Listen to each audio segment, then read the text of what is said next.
Yes, Mr.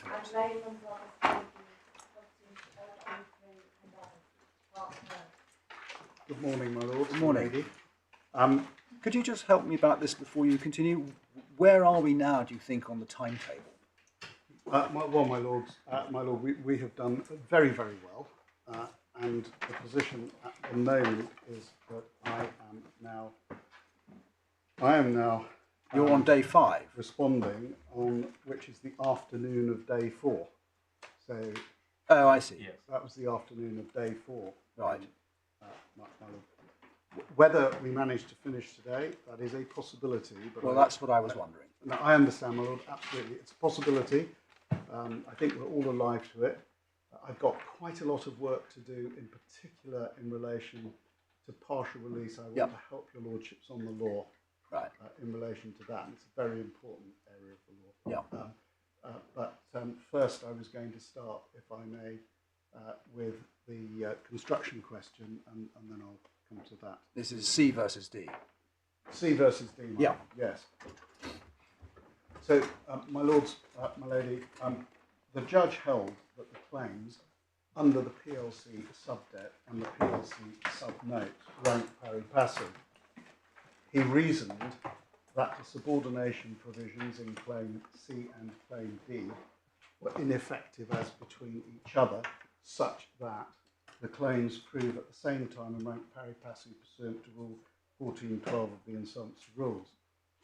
Our position is that the judge reached the correct conclusion in relation to the PLC priority dispute.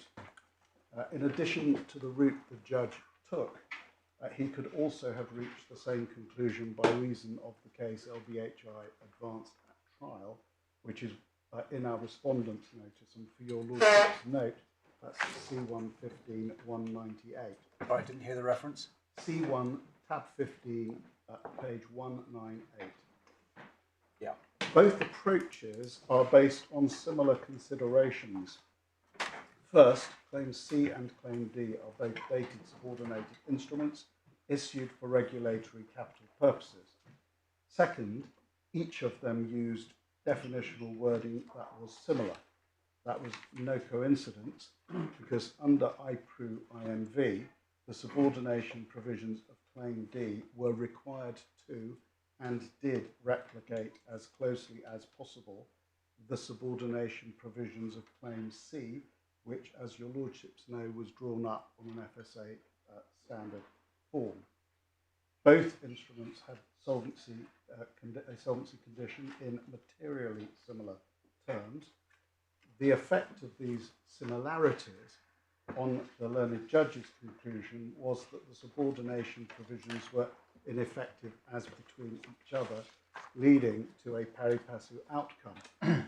On our alternative case, the similarities mean that the instruments rank behind the same senior liabilities and rank pari passu because of the operation of Rule 1412. Either way, the outcome is pari passu ranking. And my lords, I don't want to leap ahead, but I will go over many of the other alternatives that we have discussed.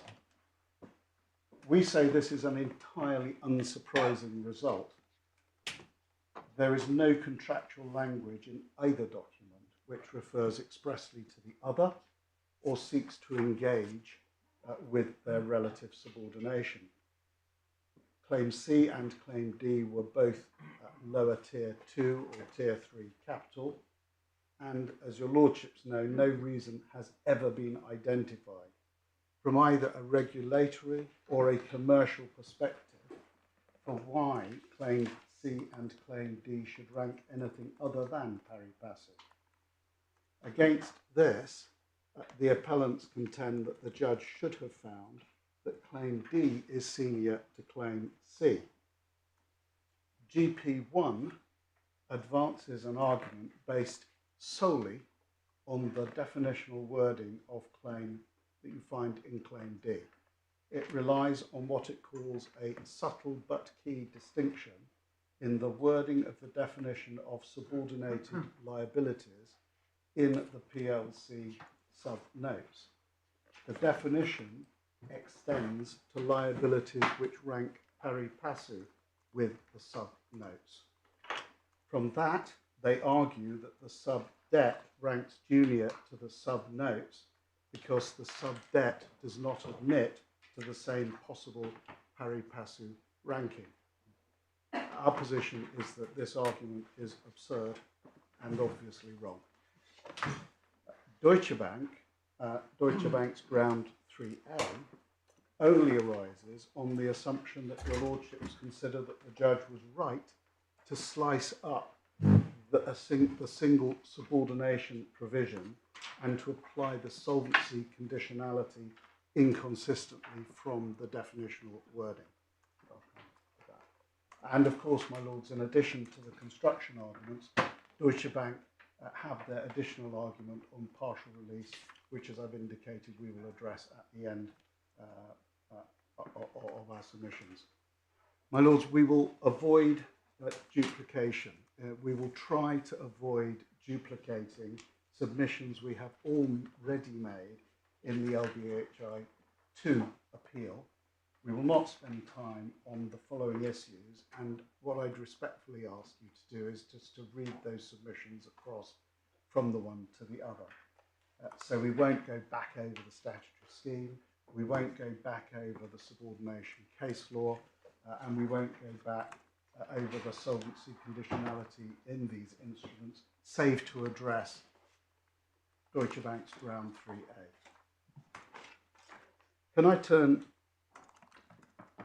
to the general framework? There are 3 points on the framework for approaching the ranking question between claims C and D. We would like to identify some common ground between us and GP1. First, a couple of points on the pari passu principle. We are not seeking to elevate it impermissibly. The first point is that, as my Lord Justice Henderson put it, Rule 14.12 is part of the whole background to the question of construction. It is not just relevant at the point at which one reaches a contractual impasse. Secondly, it is a critical part of the statutory regime for distribution and proof, in which these agreements' subordination provisions must be viewed. It is a starting point and an end point in the sense that it applies whenever two debts prove in an insolvency. And my Lord Justice Henderson is right that, in a sense, it is unhelpful to think of it as merely a default. Second, the approach to subordination. The key point of contention on the PLC appeal, aside from Deutsche Bank's ground 3A, is not about subordination mechanics. Both we and GP1 see how subordination works in a similar way. My learned friend said yesterday, what is, and I'm quoting, what is either side of the word accordingly is the same. Once you've identified who the senior creditors are, one knows one needs to take, who one needs to take into account for the purposes of meeting the solvency condition. And for your lordship's note, that was page 52, lines 24 to 53, line 5.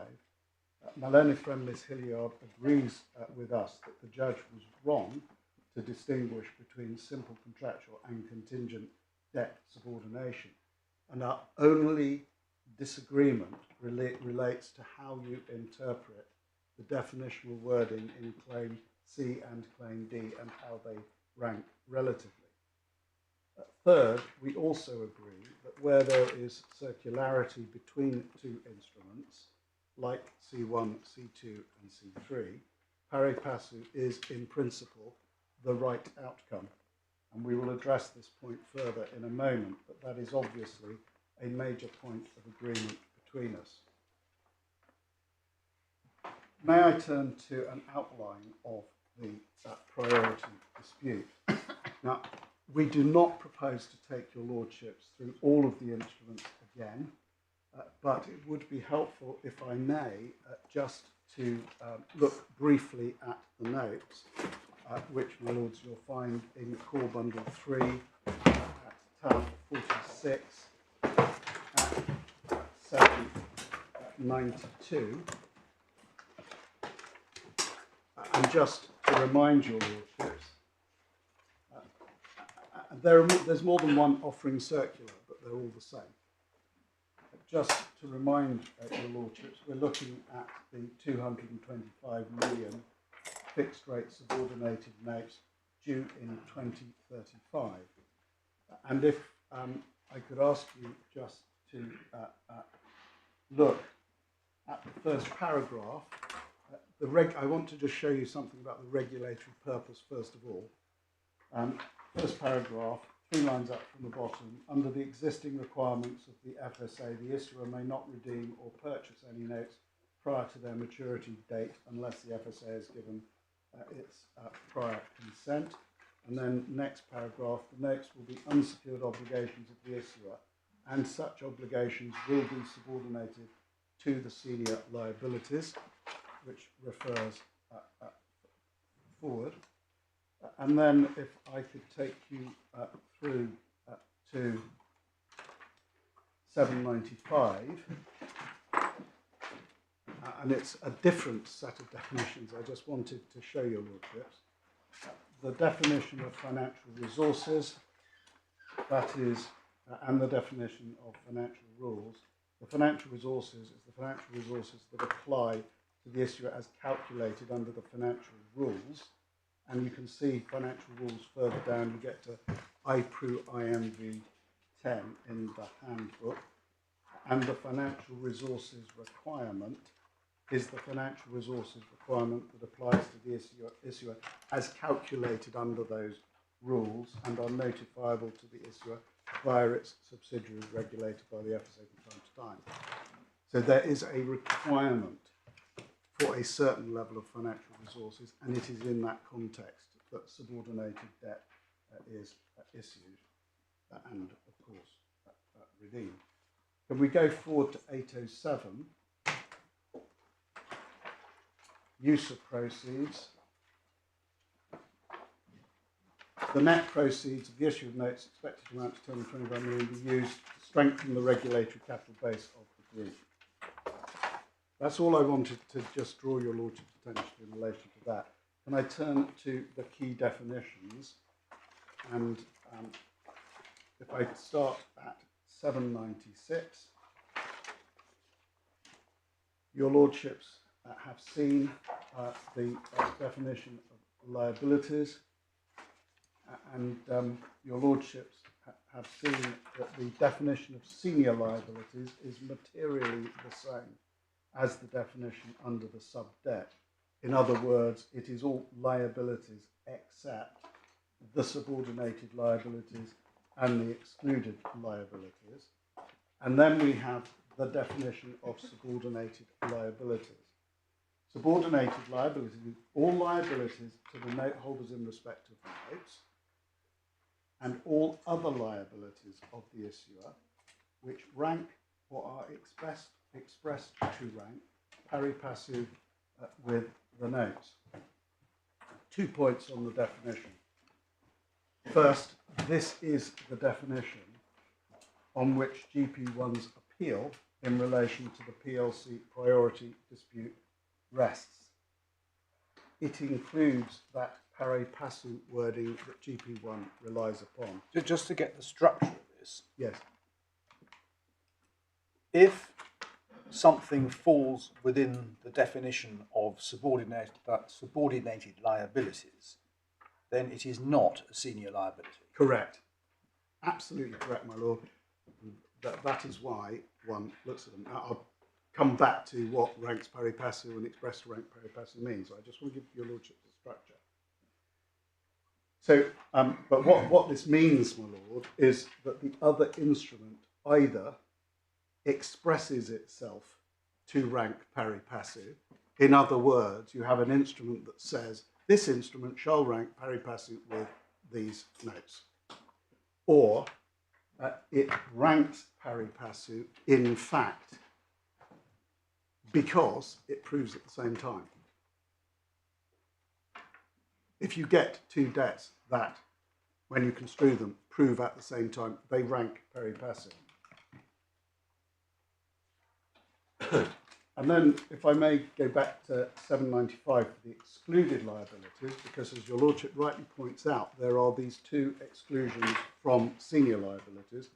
The second one is excluded liabilities, and excluded liabilities are expressed, means liabilities are expressed to be, and in the opinion of the insolvency officer, and do express to be and do rank junior to the subordinated liabilities.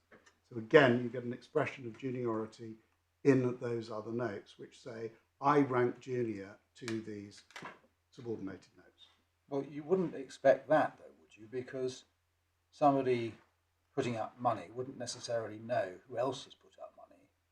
So you wouldn't, would you, expect an express reference to the notes in any other instrument? There would be a category, perhaps. A category. Well, it may or may not say specifically these notes, but it may say we rank junior to all subordinated notes issued by whatever. So I understand your Lordship's point. Of course, it will depend on timing as to whether or not particular set of sub-debt exists, and the junior debt. That would depend on whether the subsequent lender knew about the earlier. No, of course. It's a matter of construction, my lord, but you need an expression of juniority. Yes. And that's crucial. There must be an expression of juniority in the junior, in the excluded liability. And presumably, I mean, there's no magic in the words used for that purpose, as long as it's clear from express wording in the instrument that there is the necessary juniority. Yeah, there's no magic language. You've got to have... Just the slight ambiguity in what one means by an express statement of juniority. Does it have to say that, you know, in so many words, or is it enough to say expressly, or to use express language, which leads inevitably to that conclusion? I think that's more difficult, but what you are looking for at the end of the day, and I hate using that phrase, what you are looking for is language in the other instrument that expresses juniority. Okay. There's got to be an expression of juniority. And whatever you're construing, you've got to say, yes, that is an expression of juniority. And there has to be that wording. But then I'm just looking at, and in the opinion of the insolvency officer, that they do rank junior. So is that the insolvency officer then becomes the arbiter of whether the words are sufficient for junior ranking? In other words, he construes those words. Yes, that's absolutely right, my lady. And what the learned judge said in his judgment is that for these purposes, the court's direction to the insolvency practitioner does that. Yeah. Let me just see if I've understood the argument against you. So I understand the argument against you. There are, in effect, three categories of debt. There are those which are senior debt, those which are pari passu debt, and those which are junior debt. And the argument against you is that on this instrument, the note holders have agreed to subordinate themselves to the first two categories, that is to say, both senior debt and pari passu debt. The only category which they have not agreed to subordinate themselves to is junior debt. Yes, that's right. And the problem for my learned friend, but we'll come back to it, is that in order to either express yourself or to rank pari passu, the other instrument has got to do that. You can't, I'll come back to this, but the possibility that there might be other pari passu debt which will not rank senior isn't enough to say, well, you've subordinated yourself to two categories, ergo, someone else who hasn't subordinated himself to pari passu debt ranking with him can't, it has to be junior to you. But I'll come back to that. But that's the problem.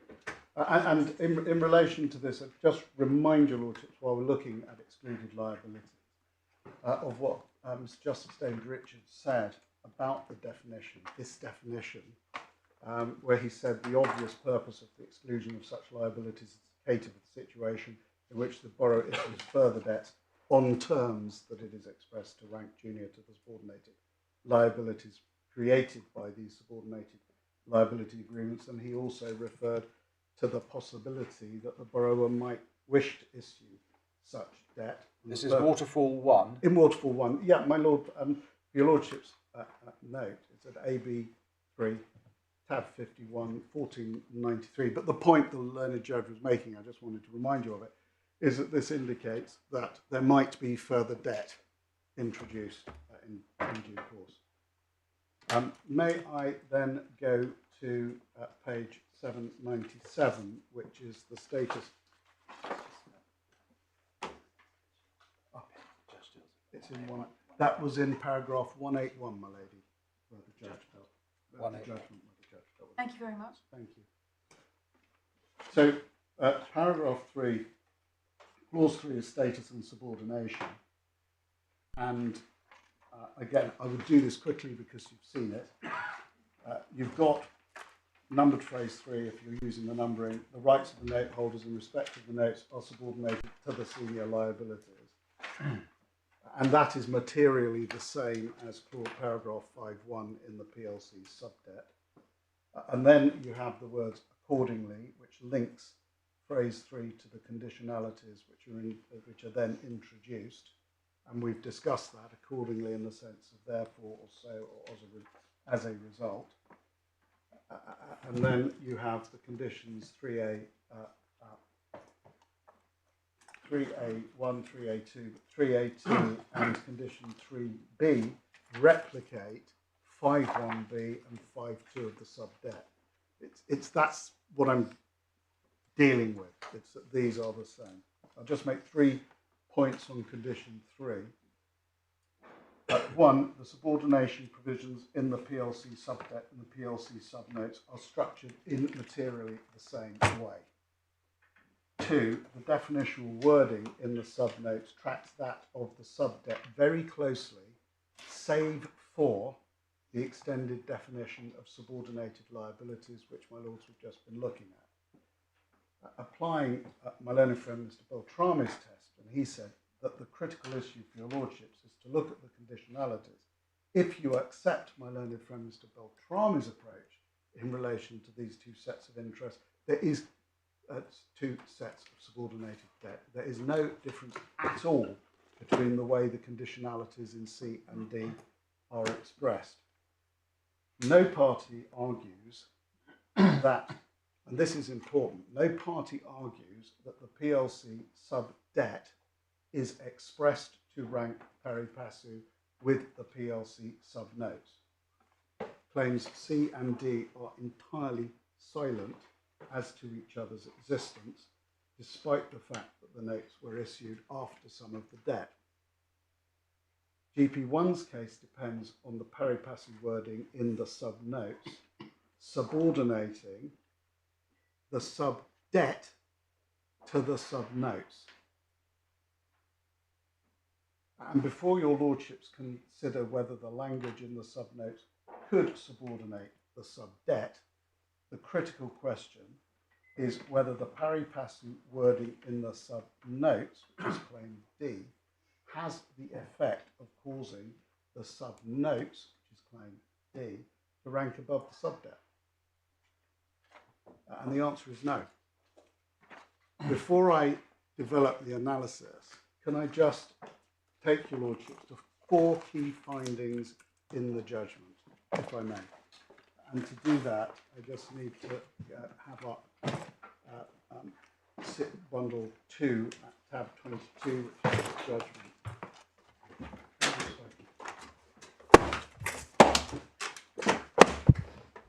The first of the 4 points I just wanted to deal with was what the judge said about the regulatory purpose.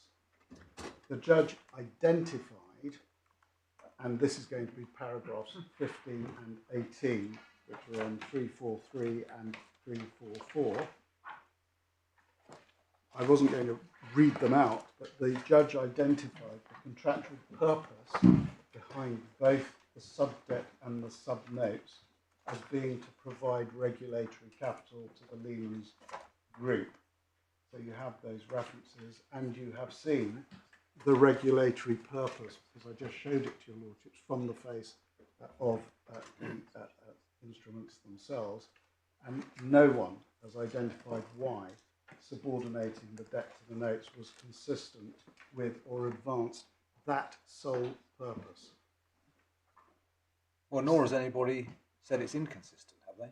Well, the purpose, the regulatory purpose, was to make the subordinated debt subordinated to the unsubordinated. Well, I follow, but the judge found that relative priorities as between subordinated debt was of no interest to the regulators. That's actually incorrect. I'm about to show your lordships. So that's a finding that you challenge, is it? No, sorry. Oh, well, sorry. Oh, sorry. My lord, what your lordship just said is correct. But I'm now going to show your lordship how it worked in a regulatory framework. Sorry, I misspoke. Apologies. So the second point, key point out of the judgment, was the requirement to replicate the standard forms. And the learned judge dealt with this in paragraph 68.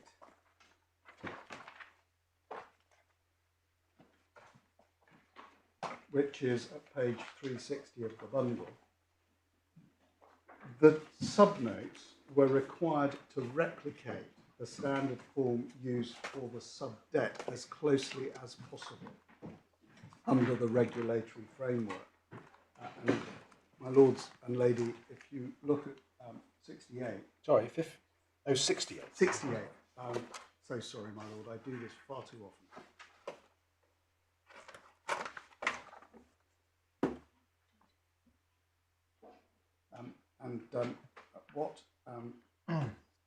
What is said in 68, this is why the loans and the notes were considered more particularly, all contain subordination provisions. As Ms. Hutchison explained, the FSA originally used standard form agreements for regulatory capital. Thus, the LVH2 sub-debt agreements were in standard form, and the PLC sub-notes, because they involved notes and were not in standard form, required the specific sanction of the FSA. Now, that specific sanction, your lordships should see, and if I could ask you to take up Authorities Bundle 5, tab 82.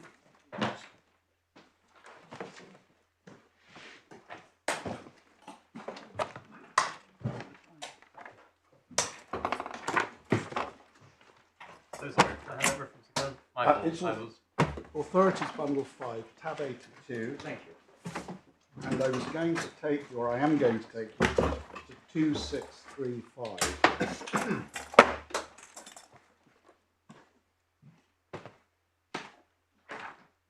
And this is the IPRU rules. Sorry, say the page number again. 2635. 263.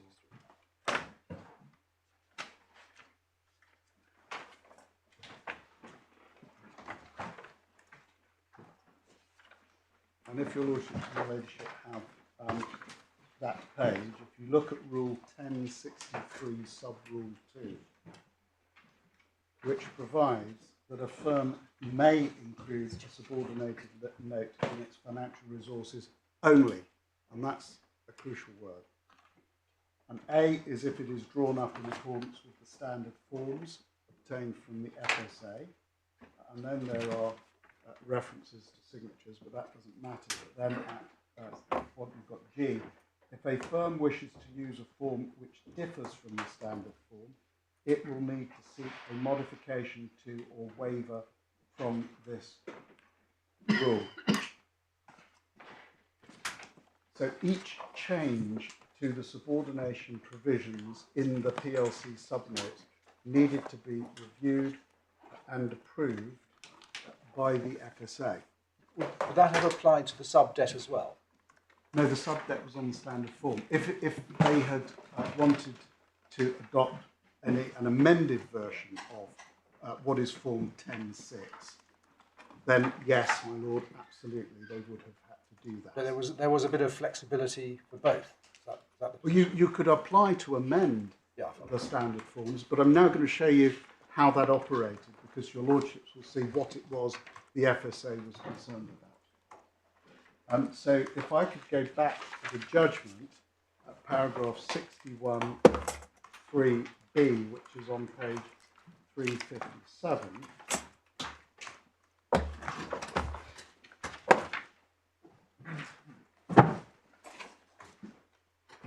So what the learned judge says, which is right, he says second,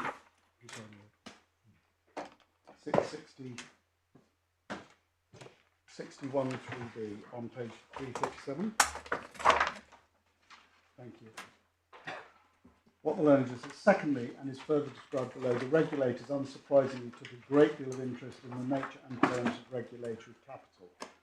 In particular, the regulators wanted to be assured that the debt agreed by these instruments was appropriately subordinated so it could properly act as regulatory capital. This level of interest was such that the terms of the subordination clauses in the instruments considered in this judgment were variously imposed by the FSA or else derived from wording that stemmed from the FSA, or at the very least had an underlying regulatory function. If I can then ask, what I'm now going to show you is that a PLC duly submitted a waiver application. So if I can take you to supplemental bundle 2 at tab 59.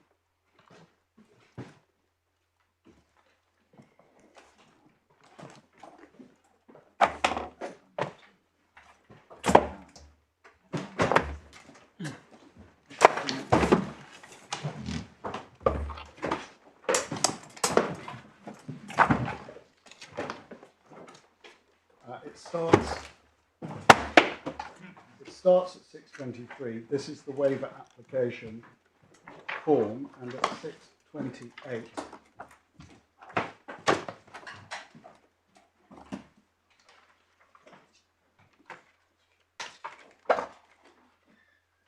in paragraph 18 of the form, where it asks for an explanation as to why you're applying for the waiver, in the second paragraph, you're applying for a waiver in respect of Rule 1063(2)A on the basis that the subordinated loan capital which Lehman Brothers Holdings plc is seeking to raise is not provided in the form of a subordinated loan from a commercial bank, but rather is raised by way of dated subordinated bonds listed in the Channel Islands Stock Exchange, and consequently it would be inappropriate to use pro forma documentation applicable only to loans. And then if you look at the bottom of the page, they enclose certain documentation. The first is the offering circular relating to the 225 million fixed rate subordinated loan notes, which is what we are looking at. And the fourth item is a copy of a letter from Allen and Overy confirming that the terms and conditions of the notes are materially identical to the FSA standard form.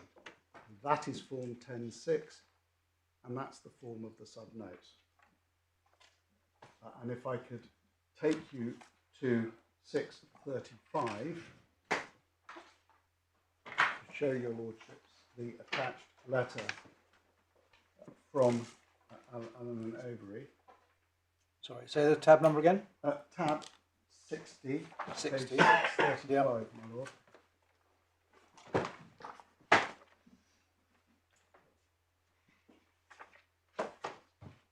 And the first paragraph, we hereby confirm that subject to set out below, the terms and conditions of the notes by the issuer of the 225 million fixed rate notes are materially identical to the corresponding standard terms in the FSA's Authority Form 10.6.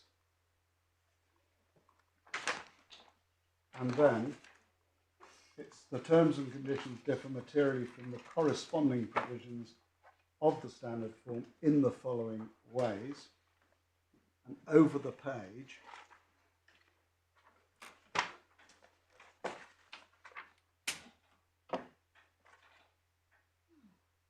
your lordships will see it deals with the definition of subordinated liabilities. Subordinated liabilities means all liabilities to the lender in respect of the loan or each advance made under this agreement and all interest payable thereon, which is the normal. The subordinated liabilities means all liabilities to the note holder respect of the notes and all liabilities of the issuer which rank or express to rank pari passu with the notes. So the subject matter of the waiver is the language we are looking at. And then Allen and Overy explain the FSA. We have used this definition, which better reflects borrowing in a bond rather than a loan format. In particular, no reference is made to the concept of advances being made by us. Unlike a loan facility, there is no provision in the terms of the notes to draw down funds on an ongoing basis, but rather a disbursement of funds in full as at the issue date of the notes, followed by a bullet redemption in full of the notes at maturity or some such earlier date on which the notes are redeemed. Your lordships will have seen immediately that Allen and Overy did not say that by reason of that pari passu wording in the definition of subordinated liabilities, the subnotes would not be as deeply subordinated as the subdebt on the standard form. Would not be as deeply subordinated as the subdebt on the standard form. Because the submission that's being made, the case that your lordships are considering, is that the subdebt on the standard form is more deeply subordinated because it does not admit the possibility of pari passu ranking, which is this. And Allen and Overy, the FSA, Allen and Overy, you can see the conversation. They did not say this will not be as deeply subordinated as the subdebt on your standard form.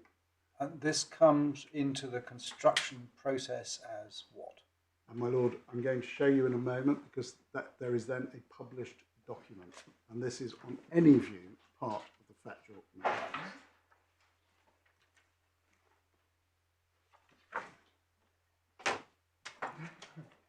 And our submission is, just to be absolutely clear, if the subnotes were on terms that subordinated the standard form less deeply, in other words, the notes were being made to rank above debts on the FSA standard form 10, Lehman and Allen and Overy would have told the FSA, and the FSA would want to know.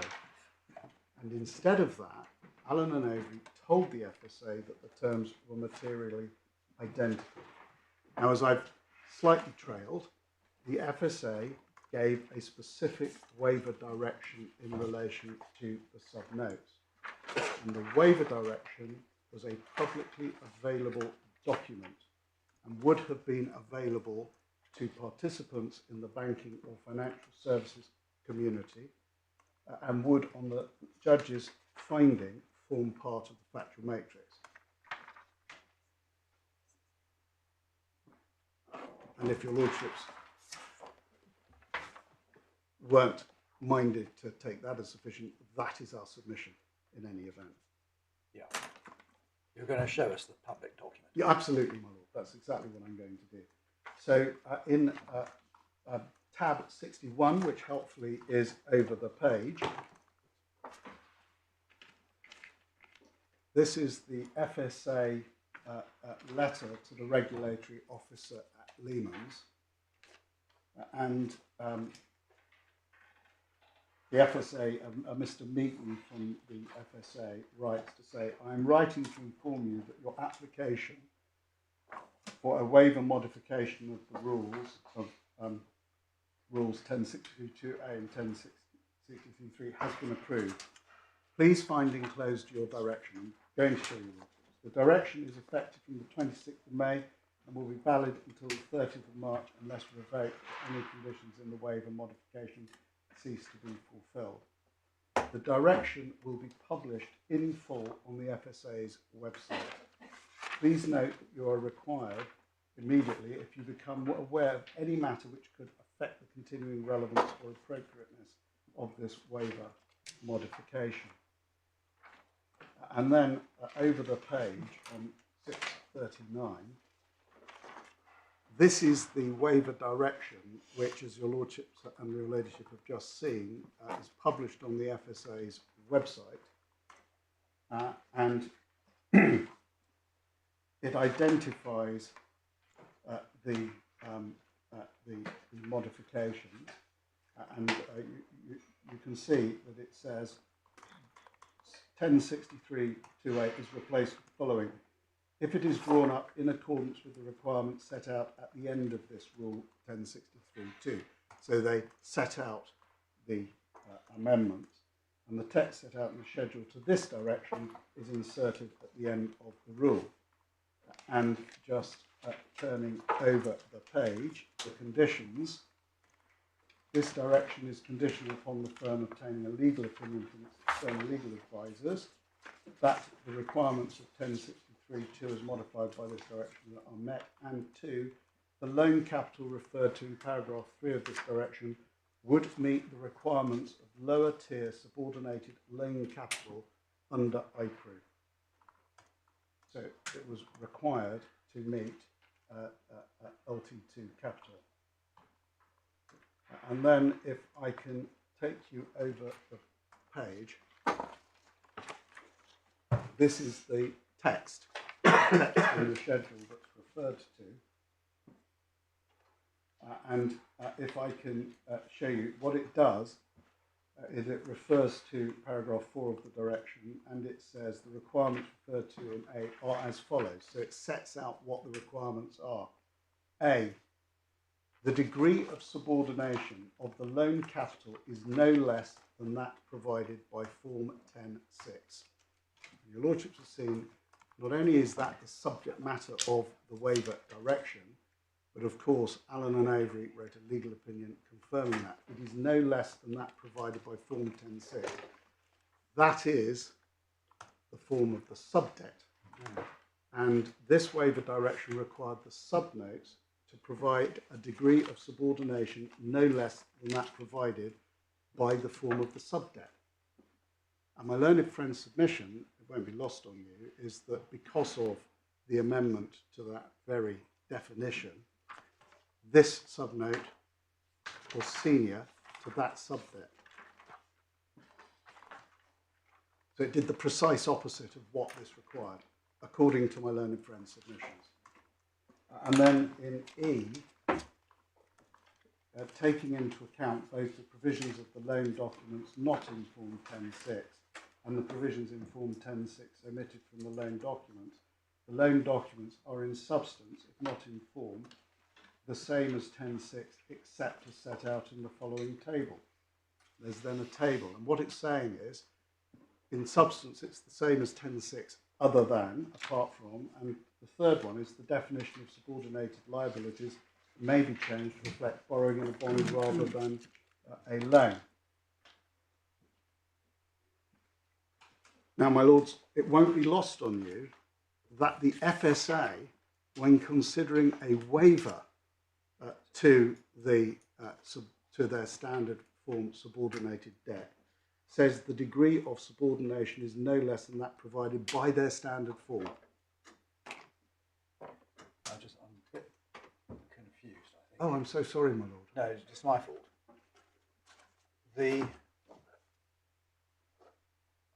This is the waiver for the subnotes. Correct. That is to say, Claim D. Yes, my lord. Claim D must have a subordination of capital no less than Claim C. Correct. If Claim D were to outrank Claim C, then it would not have achieved what this rule requires. Precisely, my lord. If, on the other hand, Claim C outranks Claim D, then this rule has been complied with. That would not create the same problem, and if they rank pari passu, it certainly wouldn't create a problem. But the only thing that this prohibits, and tell me if I've got this all the wrong way round, the only thing that this prohibits is Claim D outranking Claim C. Yes, and that's my learned friend's submission. Yeah. But there is another point. This is part of the factual matrix. And what your lordships see is that they use as their benchmark when they are considering a variation from their standard terms that the loan capital, the degree of subordination must be no less than their standard terms. And I don't want to put too much weight on that precise description, but what it indicates is that the FSA's view was that the loan capital on their standard terms had a degree of subordination. That you would find across the loan capital on their standard terms. And in our submission, it's another very strong indication that these subordinated instruments, which are either on FSA terms or amended FSA terms subject to waivers, are all intended to rank pari passu. And in our submission, the waiver direction runs directly contrary to my learned friend's arguments on this appeal. My learned friend's argument that the subnotes were less subordinated or ranked senior to the sub-debt would not have been permissible pursuant to the waiver direction. If the language used in that definition made the subnote senior to the sub-debt, the degree of subordination would not have been no less. I don't want to labour the point too much, and my lords, your lordships will have picked up that what this waiver direction approved was a modification to the subordinated liabilities definition to deal with the fact that these were notes and not debt. That was what that was about, and that was the reason why they did it. So when we submit to your lordships and your ladyship, when we submit that my learned friend is wrong to attach so much weight to that amended wording, to that pari passu wording, your lordships will have in mind it could not, from a regulatory perspective, have the sort of weight they seek to attribute to it. I'm going to come back to the way my learned friend developed the argument about it's all common sense and this, that and the other. Well, I'm sorry, it's also inconsistent with the waiver direction, which is published. So it's very important for your lordships to have in mind that this paragraph A is on the FSA's website. So anybody looking at this sees that this is supposed to have the degree of subordination no less than provided for. So it's public.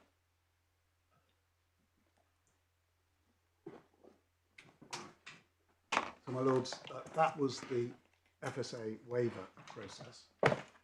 May I then move on to the learned judge's conclusions on the priority dispute.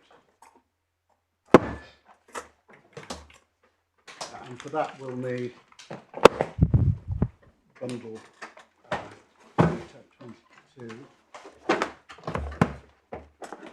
And your lordship and your lordship should be aware that the approach the learned judge took mirrored the approach he took in relation to claim A1, A2, A3, which of course was the question between three tranches of standard form sub-debt, safer, immaterial differences. So your lordships know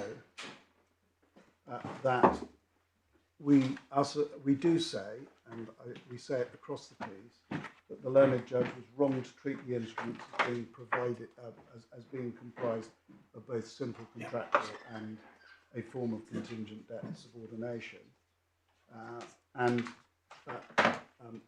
that is an approach that he did apply to the sub-debt, PLC sub-debt and sub-notes. And if I could just show you in paragraphs 3 through 5.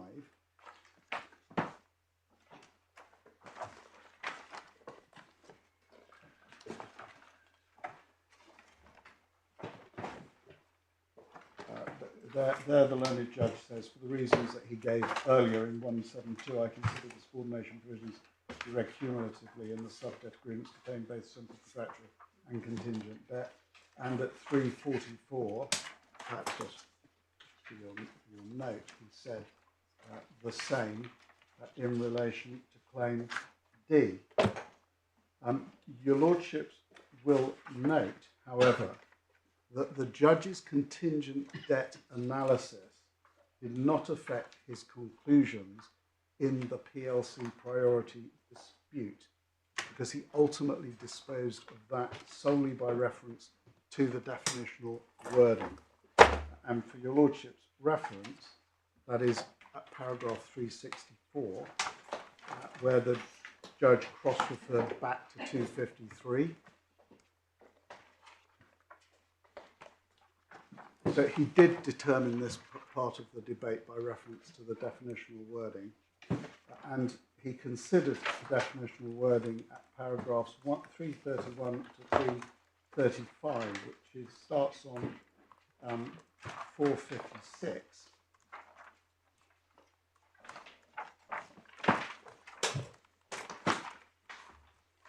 And just taking your lordships through this, at 341, he set out the relevant definitions which we have looked at. At 342, the judge addressed what he termed a significant difference in the drafting of subordinated liabilities in claim D, and you can see that in the second and third lines.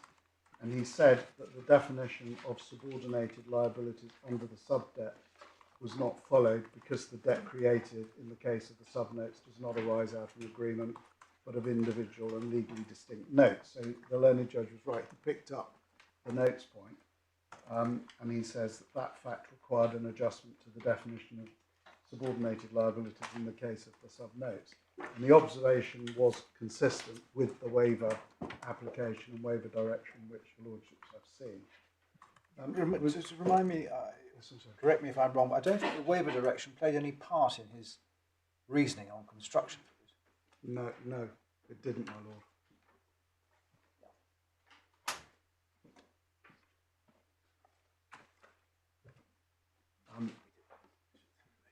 I'm reminded we did make submissions in relation to it, but your lordship's right.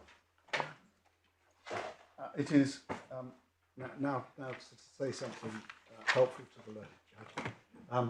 It is unfair of my learned friend to say, as she did yesterday, that the judge erred in not giving consideration to the pari passu wording. That was yesterday in the transcript of page 39. He had considered very similar words to it in the LBHI2 subnotes, because one has to remember when one gets to the PLC part of the analysis, he's already done the LBHI2. And he did grapple with what the pari passu wording meant, and he did that in 166 2E1, which was on 394.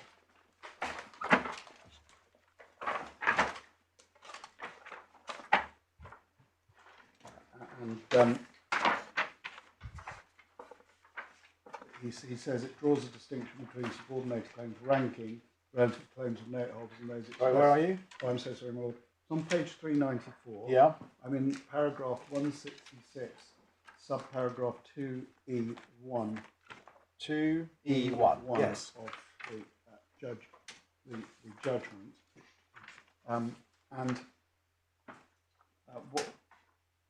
What he says is the distinction is an elusive one. It appears to differentiate between the order of legal subordination described in E2 above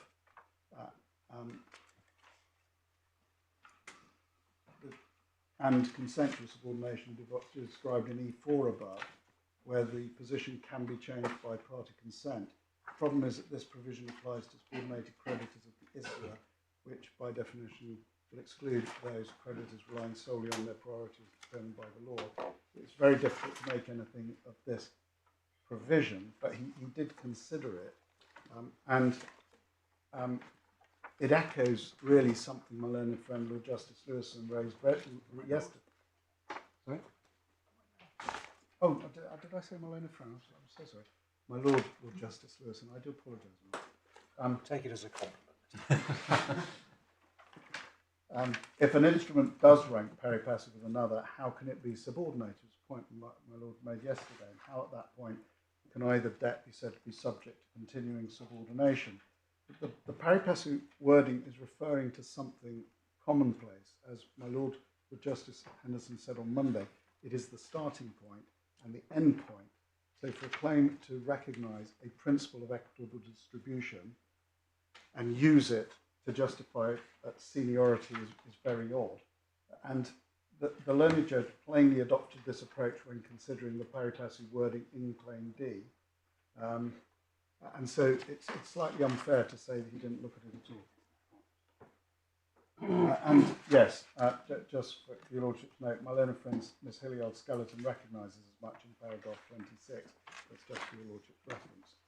So, can I turn to C1, C2 and C3?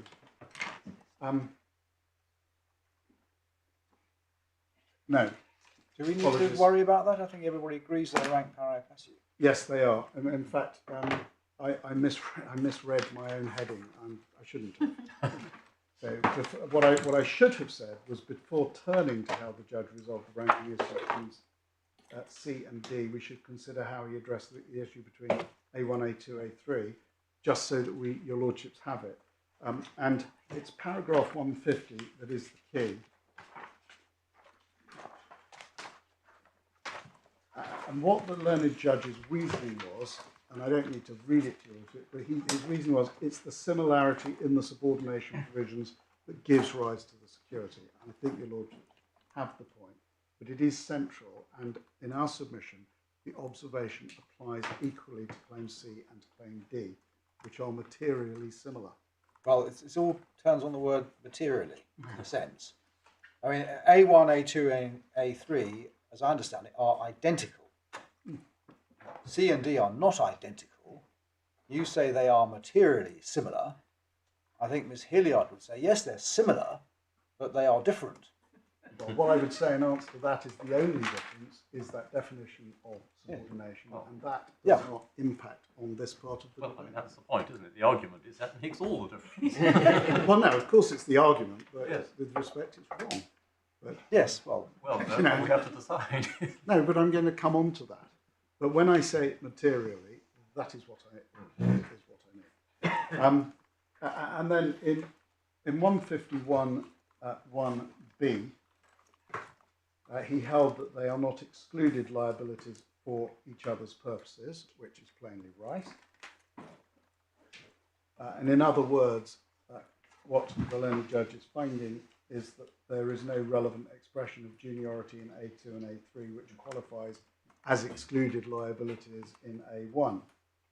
And the paragraph, you might want to make a note somewhere, is important because he cross-refers back to it when he deals with C and D. And as your Lordships know, he found each was senior from the viewpoint of the other. And then in 152, he then deals with the infinite race to the bottom conclusion, whether that's the way one wishes to describe it. You have got each of them saying that the other is senior. Yeah. And he then engaged in a complicated cross-referential tabular exercise in the same way that he did in relation to A and B. If I could go to page 421.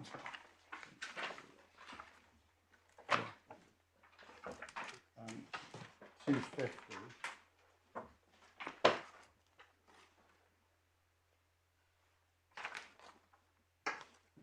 And what he says is, and I pick it up in the third line, if operating independently as I've described, two subordination clauses serve to create an endless loop when they interact and the obligations they seek to subordinate rank pari passu as between those obligations.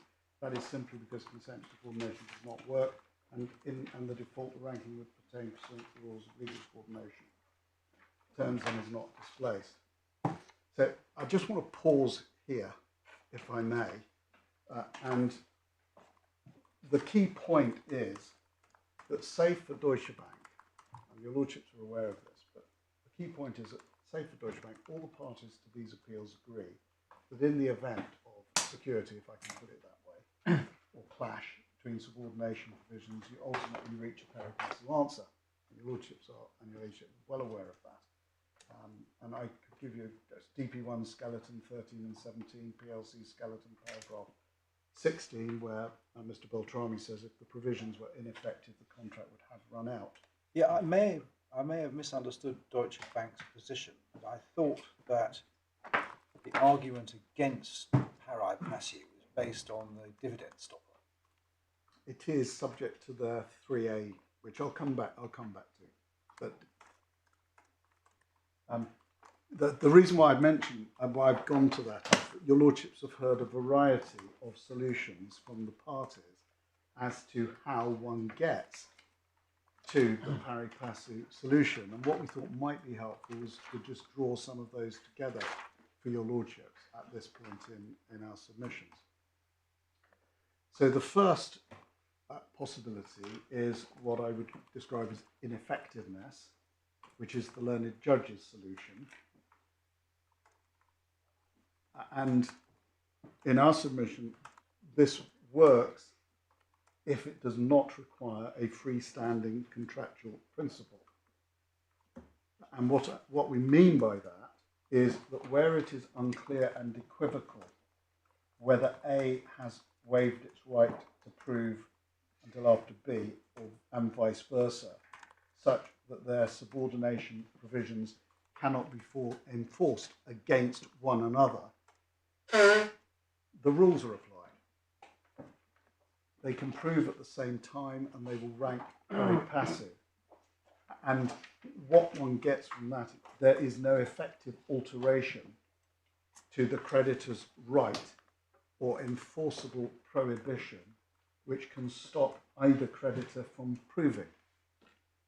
How can A, for example, enjoin B from proving ahead of it if its contract says that B is senior? And how could B enjoin A from proving if its contract says that A is senior? They can then both prove at the same time and will rank pari passu. So that's ineffectiveness, possibility one. The second is my learned friend Miss Hilliard's public policy argument. My learned friend appears to accept that on analysis it's very similar to the judge's solution. And what I mean by that is that, as I understood my learned friend, during the exchanges with your lordship, she described it as a paper-thin difference between the two. But what my learned friend did was she bolted on a further step, which was the rule of public policy in British Eagle. Now, in our submission, this further step is not necessary, but it may be helpful additional background for your lordships, in a sense being part of the statutory framework, because my Lord Justice Lewison acknowledged the facts of British Eagle were different to this case, where the issue relates to the validity of a clearinghouse agreement, and it was the clearinghouse agreement that meant that it infringed the public policy behind a pari passu distribution. You don't have that here. We just have a series of agreements which all stand on their own. And my Lady Justice Asplin was right to observe that applying that principle to this case would require an extension of the principle. However, we do agree with the thesis that public policy should promote the smooth operation of an insolvency, and that where the rules have been replaced by a contract which, to use my learned friend Beltrami's words, which have run out, the rules step in again as the solution. Now, I hope this is helpful, but if you could take up supplemental bundle 1 at tab 8 at 227, This is an appendix that we produced to our submissions at trial. And what we did in this appendix is we analysed the subordination authorities. So this is an analysis that we have done of those authorities. And if you are looking at those authorities, you might find, in particular, as my learned friend referred to ex parte Mackay and to British Eagle, you might find that of some assistance.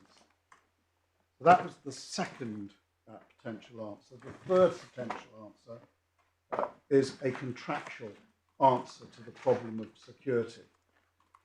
And that has been canvassed in various forms. Three have been suggested. Number one is an implied term. And your lordships have seen paragraph 5 of Golden Key. Lady Arden said that there can be an implication of such a term unless the contracts say otherwise. And one way of serving this security issue is to imply a term permitting two instruments caught in an endless circle to prove at the same time as each other and share pari passu. Second, an implied term was suggested to the judge at first instance, but ultimately rejected by the judge because he thought that it might cause market disruption. And for your lordship's notes, you can see that reasoning at 154 and 155 of the judgment. Each of the parties, PLC, us, Deutsche Bank, proposed an implied term in some form to address the impasse. And you can see that in our respondents' notice, paragraph 81 and 84 of our skeleton, we suggested this as an alternative case to prevent the impasse occurring. The implication of terms in the sub-debt to break the security.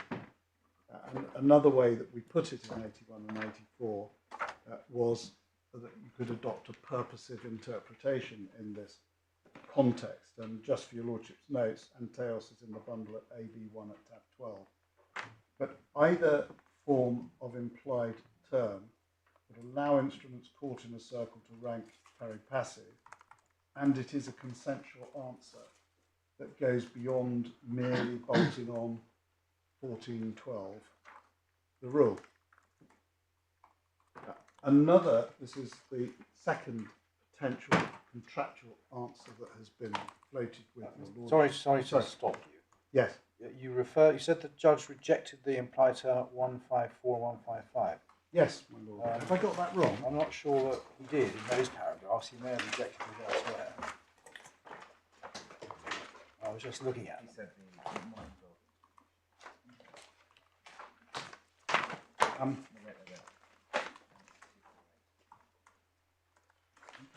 No, he says, oh, you're quite right. End of it's 2.5 lines at the end of paragraph 54, is it? Yes. No, it's very short, my lord. Right. I don't pretend that there was a full and detailed analysis.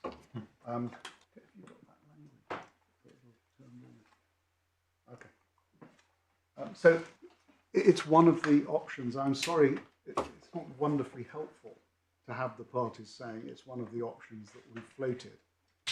But I'm trying to draw it together for your lordship so you can see the whole of what has been attempted. Another contractual answer is a Bromerian approach, and we pointed out certain difficulties with that approach in our skeleton in response to Deutsche Bank. And the reason for that is that our submission was it could not be used to promote the notes over the debt. But if one were to consider what the parties would objectively have intended as between the instruments in this case, we say it would be pari passu. And plainly it's not live, but not the dividend stopper. And my learned friend's objective commercial solution in the PLC subnote seniority, we say that pari passu actually is a clear answer if one was to say, if the parties had considered what would they have agreed if they had realised that there was this potential security, the answer is pari passu. So that was the second option. And finally, the third option, but it's one we disagree with, was my learned friend's argument of reading the word agreement in the sub-debt as encompassing what my learned friend described as different branches of debt. because we say that because each one is a different debt and contains its own differences between the debts. So, for example, C3 is dated the 31st of October, came over a year after the other two. It's in euros, not dollars. It had different interest rates, had different maturity dates. So we just don't, with respect to our submission, that doesn't work. Going back to the judge's resolution, as regards the PLC priority dispute, the judge correctly concluded that claims C and D rank pari passu for distribution. He dealt with the interaction between the definitional wording at 349 and following, which is on page 459. And what the judge did was he construed the provisions of claim C and claim D independently and came to the conclusion that, seen from each other's perspective, they were senior liabilities, leading to them to being ineffective in that particular instance, with the effect of the pari passu principle applies. So if I can just pick up some of the paragraphs, I don't want to go through this for too long. 352, where he says the rights under claim D cannot constitute subordinated liabilities understood by claim C. They do not arise under any of the agreements comprising claim C. They cannot constitute, and so on. So that was the first step. So claim D are not subordinated liabilities unless the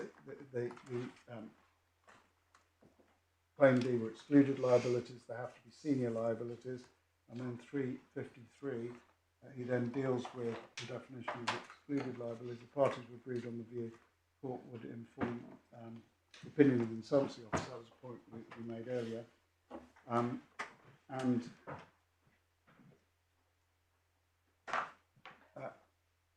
he then gets to 355, says claim D has exactly the same definition of senior liabilities as C. The only difference is in the definition of subordinated liabilities.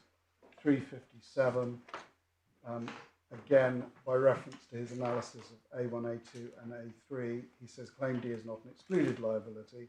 And then he concludes in 358 that claim D is a senior liability from the perspective of claim C. And with respect to that was correct.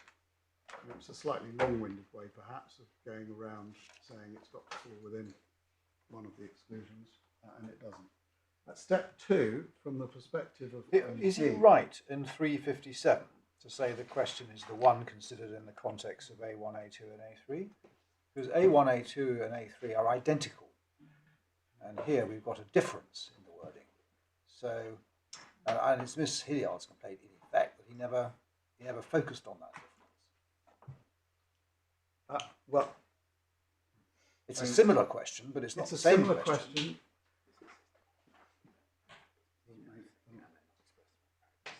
Yeah, I mean, the reason is, and I have shown you what he did say about the pari passu, is that he said they're not expressed to be pari passu, and the ranked pari passu language doesn't make any difference.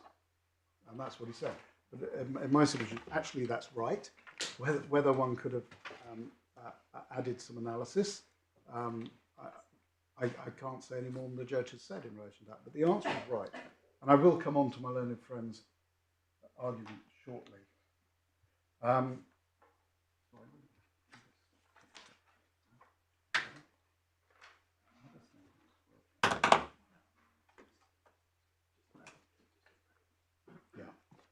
And then he looks at it from step 3's perspective. The analysis is repeated.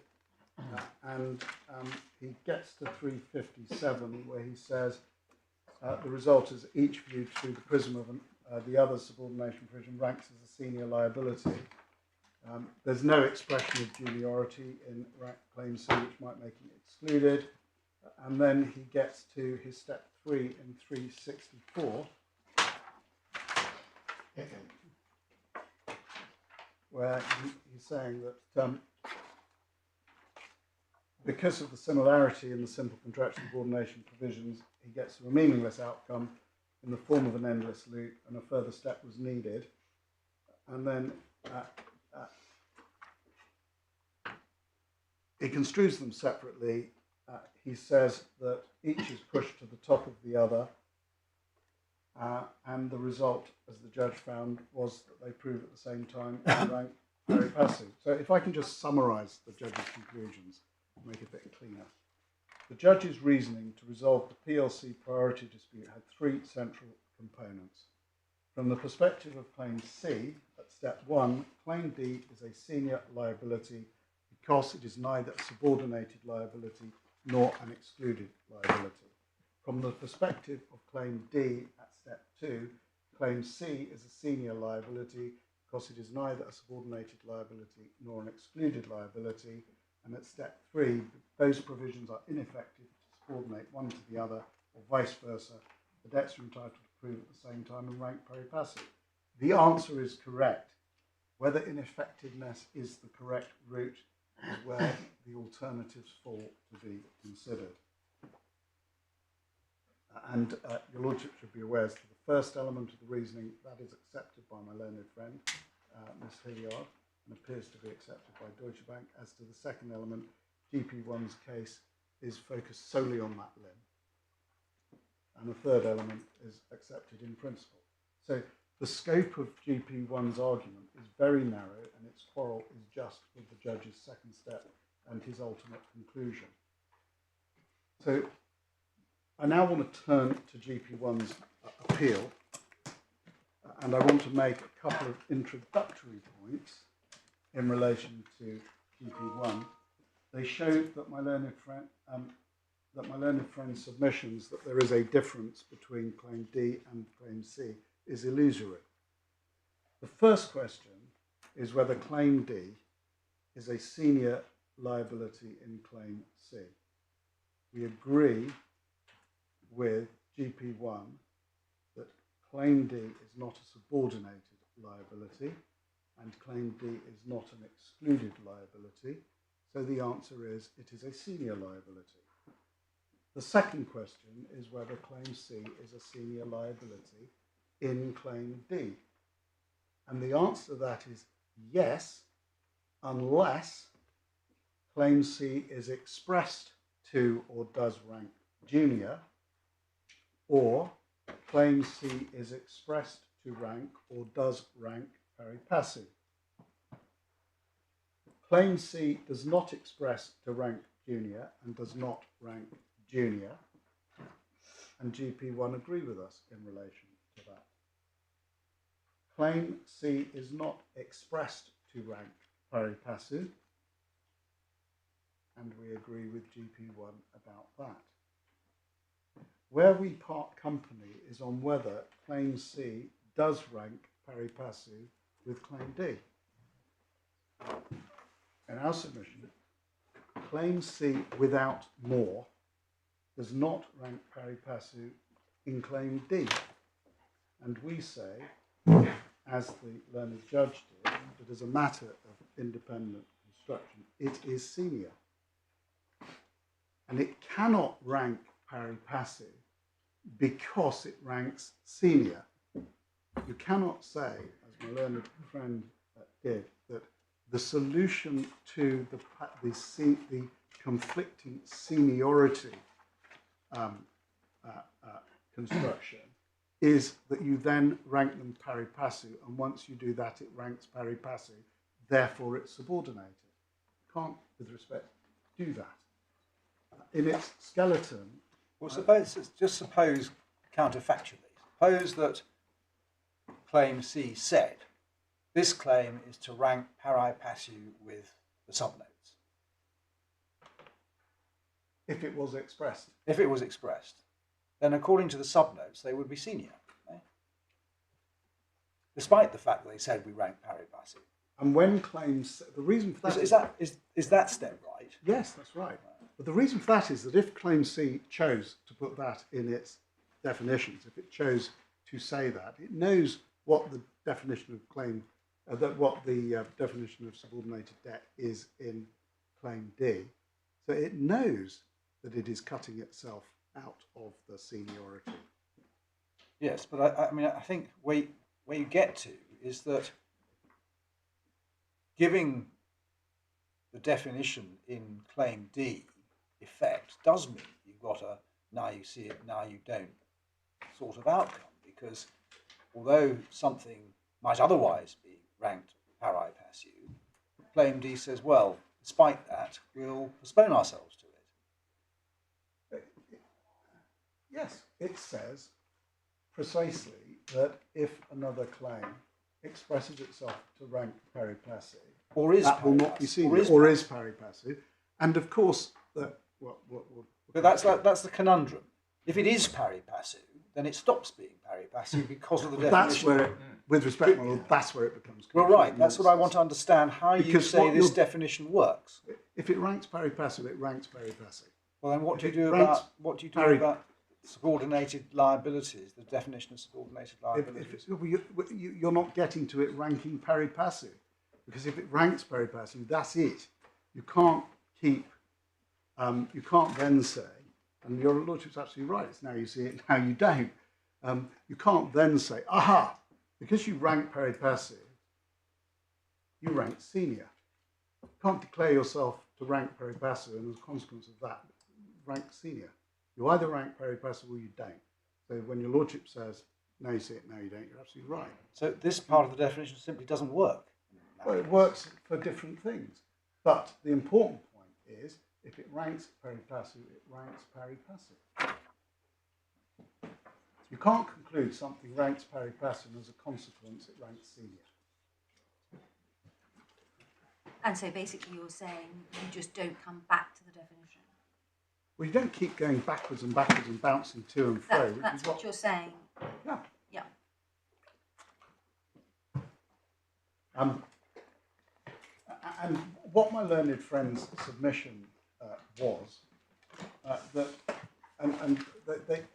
there is not, for example, an expression that they rank pari passu, and you only get to them ranking pari passu if you cut the Gordian knot, as we've been describing.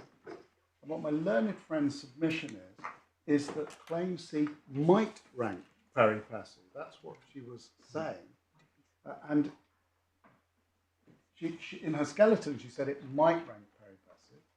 Orally, she went a step further and said claim C will rank pari passu because claim D can accommodate claim C at a pari passu level, and it is it's logical and sensible and reasonable for claim C to be pari passu. If it was not pari passu, it would be senior, and that would not be a reasonable outcome of construction because it would lead to ineffectiveness. And that's what my learned friend was submitting to you. That's, with respect, that is not really a proper way to construe these clauses. Can I ask you another question? I'm sorry, I'm still having difficulty. My lord, this is the nub of it. Still having difficulty with this definition. Let's suppose that somebody lends Lehman some money. Not for regulatory capital, it's just a straightforward loan. So it's a debt. It doesn't say it's pari passu with anything in particular, it's just a loan. Now, presumably it would be a senior liability. Absolutely, it's an unsubordinated debt, which is precisely the sort of debt that the regulatory capital is there to support. Right. That must be right, but it's not an excluded liability. Well, no, because it's not junior. Because it's not junior, correct. Yeah. So, and it's not subordinated, because it's unsubordinated, it is senior.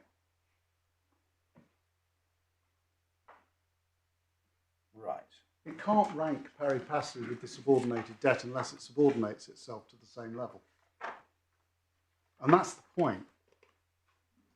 You've got a definition that identifies that you're not senior if you have subordinated yourself to the same level you rank pari passu.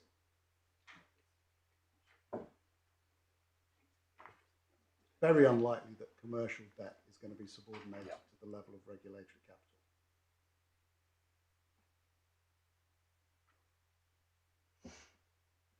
So yeah.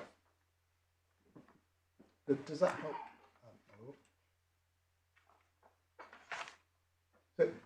So what you can't do is you can't, which is what my learned friend's trying to do, is say that if someone has subordinated themselves to the same level so that they rank pari passu with the subordinated notes, they rank senior. It just doesn't work. You don't get to step one, because if you've ranked yourself senior that way, you haven't ranked yourself to the same level on pari passu. And you can't keep bouncing around, picking on a particular... Okay. I'm being told off. So, my lords, it is of course ironic that in arguing for claim C being pari passu and claim D, which is businesslike, to use the language of my lady Lord Justice Newey, the effect is that claim C becomes junior to D. And as I've indicated, my lord, that's what we think they're talking about. Because now you see it, now you don't. It's no fixed point of reference. And we say claim C cannot rank junior to claim D as a consequence of claim D containing pari passu language, which claim C only gets into by ranking pari passu. And critically, GP1 have not identified an expression of juniority that makes claim D junior to C as a matter of contractual expression. And there's an obvious flaw. The subdebt cannot rank junior to the subnotes because of the possibility they may rank pari passu. To rank junior, the subdebt must be an excluded liability in the subnotes, and there must be a sufficient expression of juniority. And you don't have that. So, I'm not sure I need to do this. I really don't think I need to do this. I think I should go for my, so forgive me for that. I think I should go back to 92.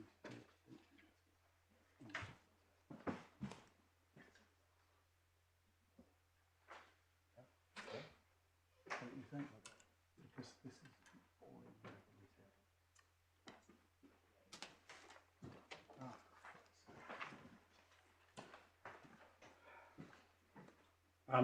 Can I turn to my learned friend's core argument on the pari passu wording?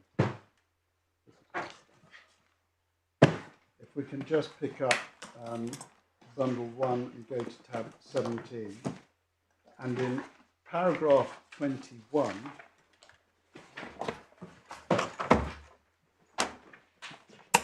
Sorry, we're in a skeleton, yes? yes, it's my learned friend Miss Hilliard's skeleton. And I'll try to do this quickly. Paragraph 21, where what my learned friend does is that she divides the argument into 3 steps.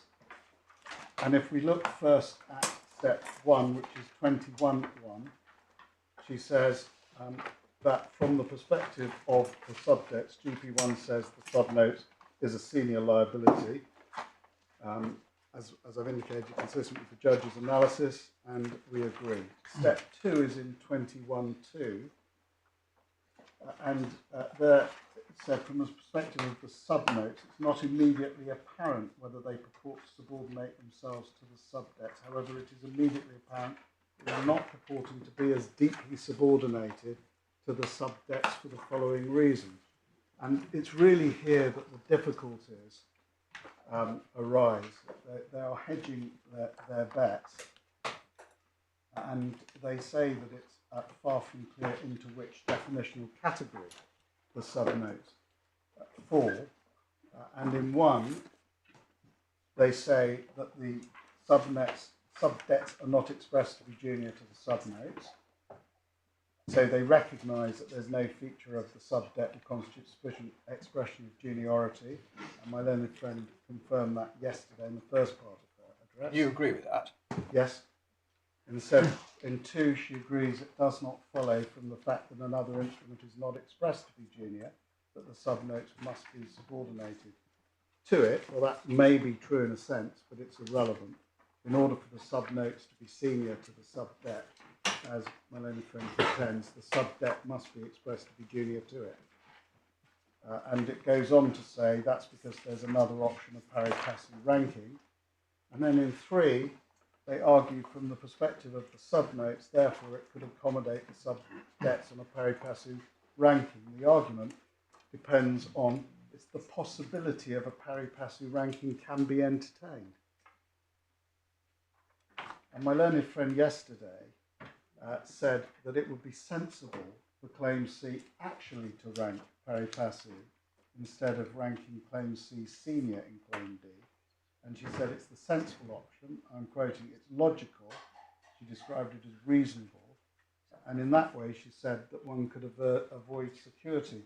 But that was, with respect, it's just mere assertion.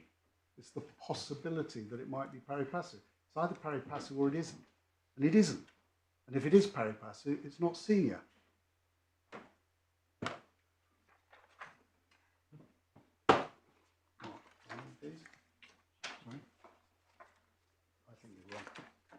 Can I just give you 3 reasons why the approach to step 2 of the argument is wrong? In summary, the sub-notes and the sub-debt could at best be pari passu, but if they're pari passu, they're pari passu. The sub-debt doesn't rank junior to the sub-notes because they might rank pari passu. That's the problem.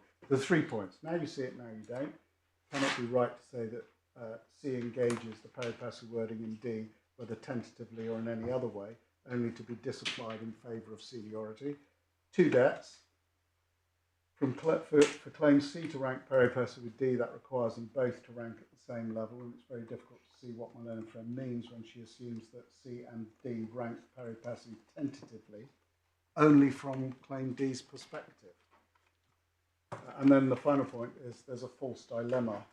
When my learned friend said, why should, as a matter of construction, the court conclude that claim C is a senior liability according to terms of claim D, when that will create an endless loop when there's an alternative solution, which is C being a subordinated liability pari passu with D. And the choice isn't between an endless loop and the pari passu wording. My learned friend accepts that pari passu is the result of a loop. And a choice between pari passu and pari passu as a result of the loop can't result in a choice of seniority. I'm sorry, it's an awful lot of ways of looking at the same point, which is you're either pari passu or you're not. And if you're pari passu and you fall within the definition, you can't then be senior. Step 3. It is wrong that claim C is pari passu from claim D's perspective, which of course is the starting point. But even if my learned friend Miss Hilliard is right, that you get to a stage where claim D is senior in claim C, but claim C is a subordinated liability in claim B, it does not follow that the correct resolution is for D to rank senior. And she explained it yesterday, Your Lordship's reference, it was at page 45. The underpinning to that argument was in paragraph 198 of the judgment, which, to make any sense of this, we have to look at. And that's at tab 22 of 407. This is 198. And would you mind just casting your eyes over 198 again, please? It's a difficult paragraph to follow. And the judge appears to be saying where one debt subordinates itself to another, but from the other's perspective they rank pari passu, then the contest is between a subordinated creditor and an unsubordinated creditor, and the effect should be given to the one effective subordination provision. And I should just say... Sorry, are you paraphrasing? Yes. Yeah, I'm sorry, my lord, I didn't give you enough time to read it. Yeah.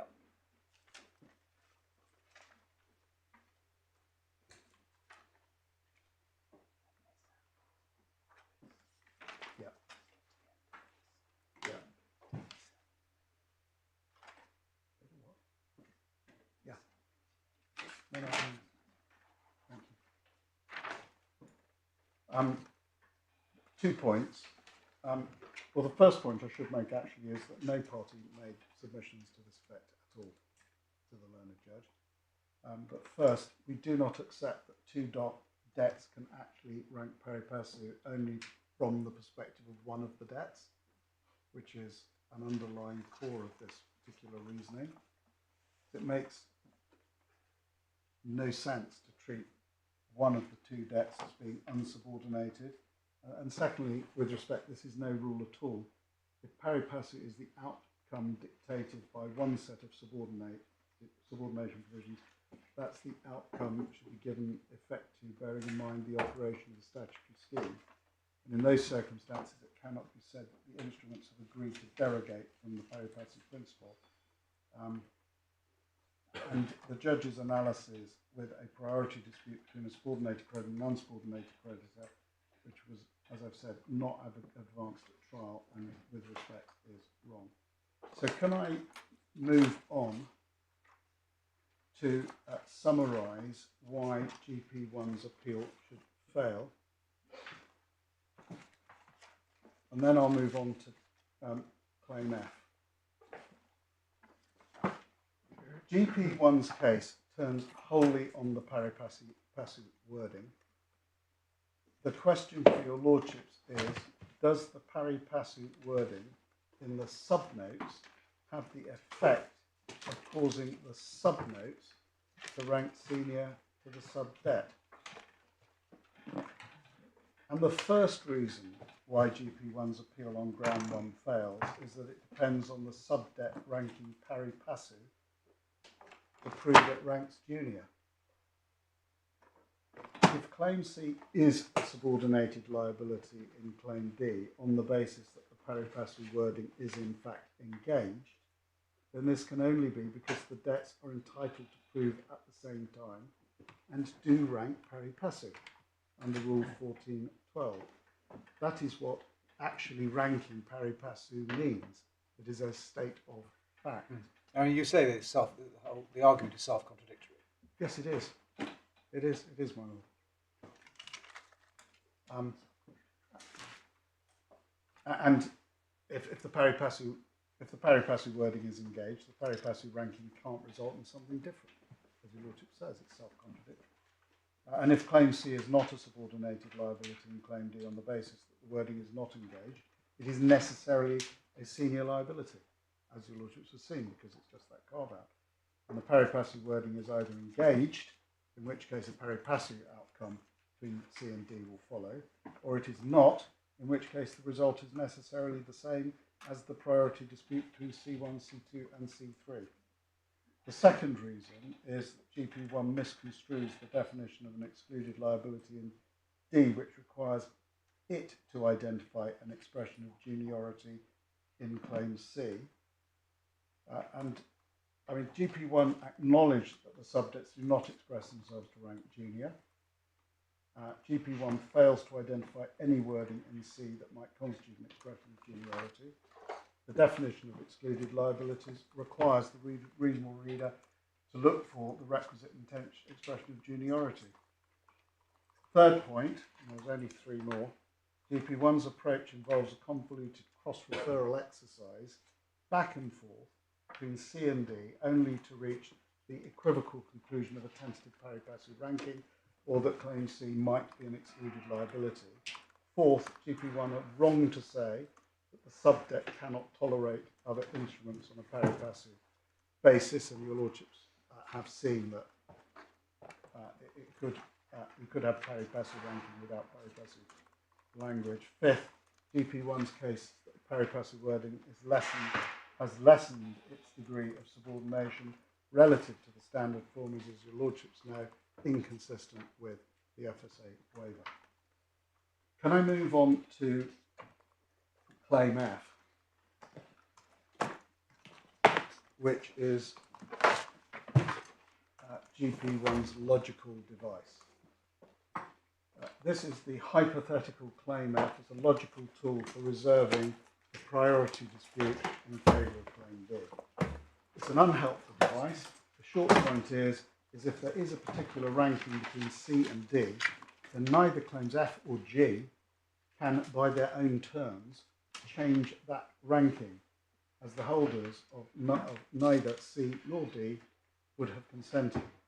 And the argument goes, as I understand it, that because claim F could validly express itself to be pari passu with D, and at the same time express itself to be ahead of C, this reveals a gap into which the hypothetical claim F can slot, which demonstrates how C and D must rank.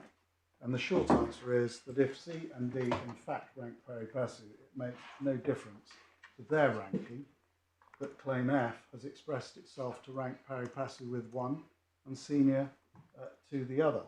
All it does is establish that claim F is aiming for a gap that isn't there.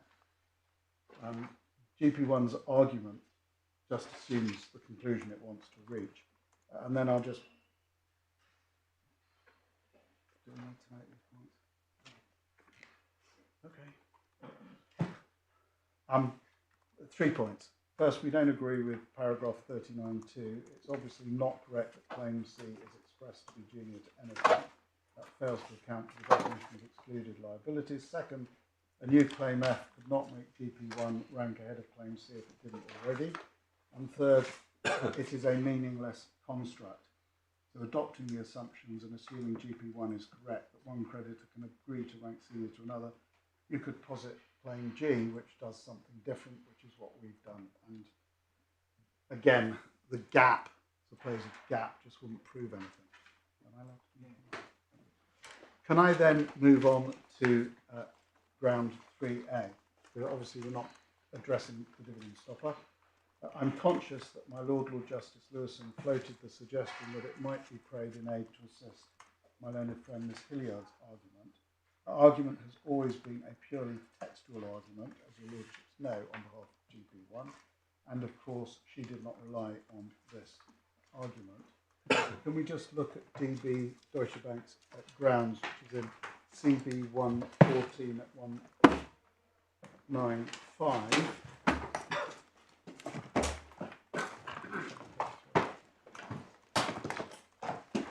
It's ground 3A we're looking at now. Ground 3A, my lord. And the argument is that the judge erred in concluding that the ranking for the purposes of simple contractual subordination is to be applied to the operation of the contingent subordination, debt subordination provisions on the subdebt and the PLC subnotes. The learned judge ought to have concluded that regardless of when the respective creditors are entitled to proof of their claims, the contingency to payment in the subnotes can be satisfied without taking into account any liability of PLC under the sub-debt. So the argument is that you could pay the subnotes without taking into account the sub-debt.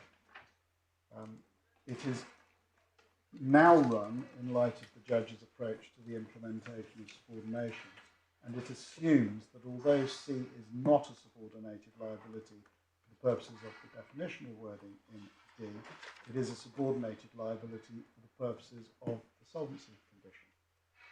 And the argument goes that this avoids the impasse on claim D's solvency condition, but not on claim C's solvency condition, resulting in claim D getting paid ahead of claim C.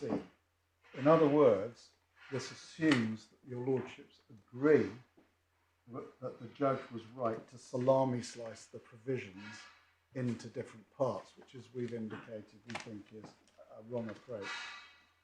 And your lordship should note that the argument is directly inconsistent with GP1's ground 2, which argues that the judge erred by treating the subordination provisions as being comprised of those two mechanisms, a contingent debt mechanism and a simple contraction provision.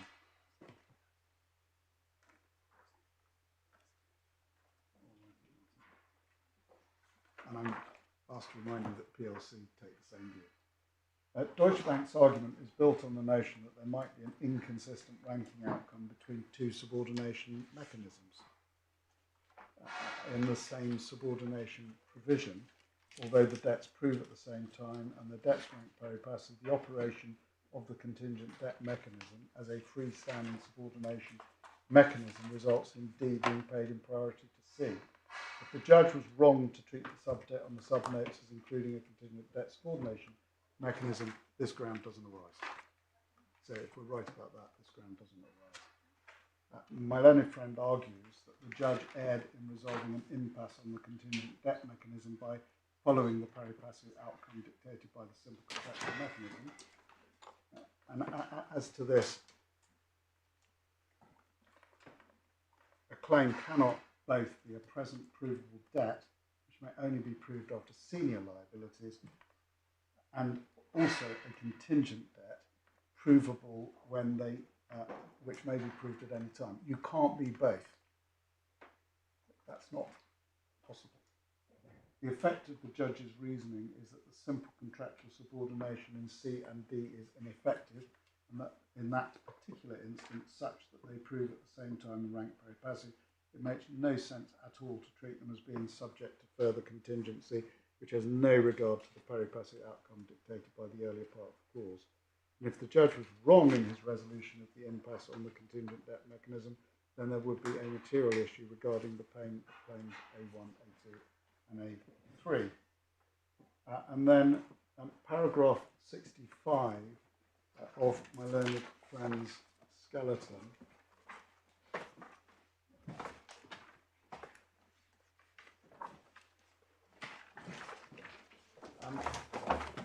Deutsche Bank argued that a circularity does not arise in the context of the contingent debt subordination provisions in Claim D, but it does on Claim C. And the key assumption is that your lordships need to read subordinated liabilities in Claim D as not including Claim C for the definitional wording, but reading it as a subordinated liability for purposes of the contingent debt mechanism. And my lords, that's what you get from 65.3 of the skeleton, where they say Claim C doesn't fall to be taken into account when testing the solvency condition contained in the subnotes for purpose of paying Claim D. This is because the different definition of subordinated liability in the subnotes. The purpose of the solvency condition for payment in the subnote C is a subordinated liability which ranks or is expressed to rank pari passu. Sorry, what's the paragraph in the skeleton? Oh, 65.3, my lord. Well, it only goes up to paragraph 53 if I'm looking at the right one. Sorry? It only goes up to paragraph 53 if I'm looking at the right one. Deutsches. Deutsche Bank skeleton. Oh, Deutsche skeleton. I'm so sorry. I've moved on imperceptibly to ground 3A, which is the remaining Deutsche Bank. I'm so sorry. Yeah. No, it's entirely my fault.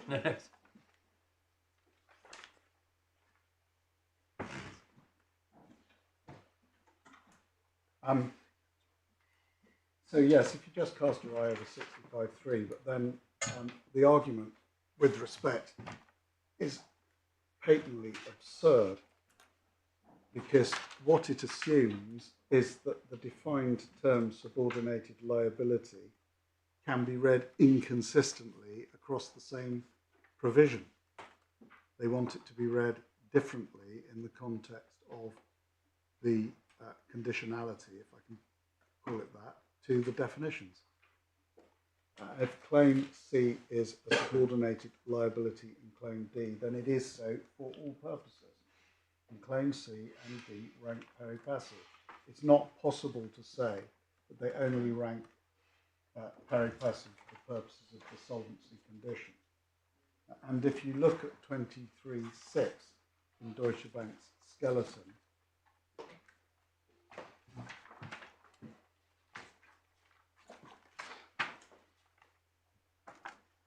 it reveals the inconsistencies in Deutsche Bank's argument, where it says,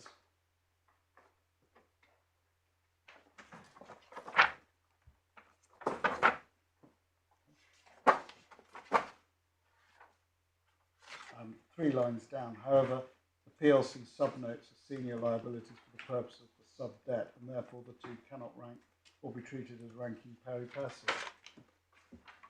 Thus, the PLC subdebt, Claim C, cannot therefore be a subordinated liability from the perspective of the subnotes either. So that applies to its argument under 3A as well.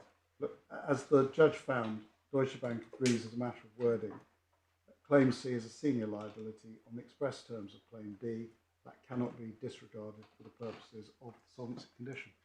It's really as simple as that in terms of an answer to 3A. Do I need that? Yeah. Now, my lords and my lady, may I go on to partial release? Do your lordships have any other questions on the ranking issues before I get heavily submerged into partial release? No, thank you. No, I'm very grateful. I'm turning to Deutsche Bank's partial release argument.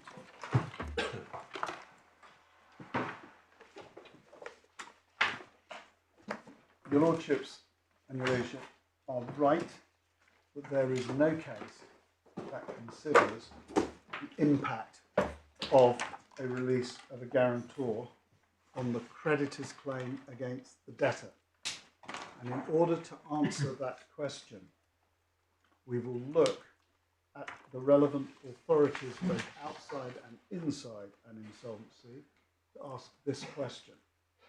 Does the release of a surety's right of subrogation make any difference to a creditor's right to sue or prove? And my lords and my lady, the answer is it does not.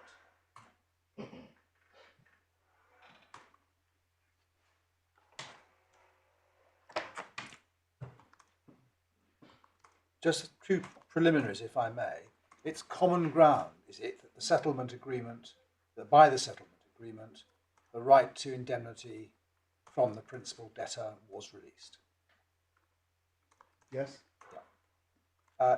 I think it's also common ground, tell me if it's not, that the rule against double proof is a judge-made rule, which you don't find anywhere in the insolvency rules themselves. Correct.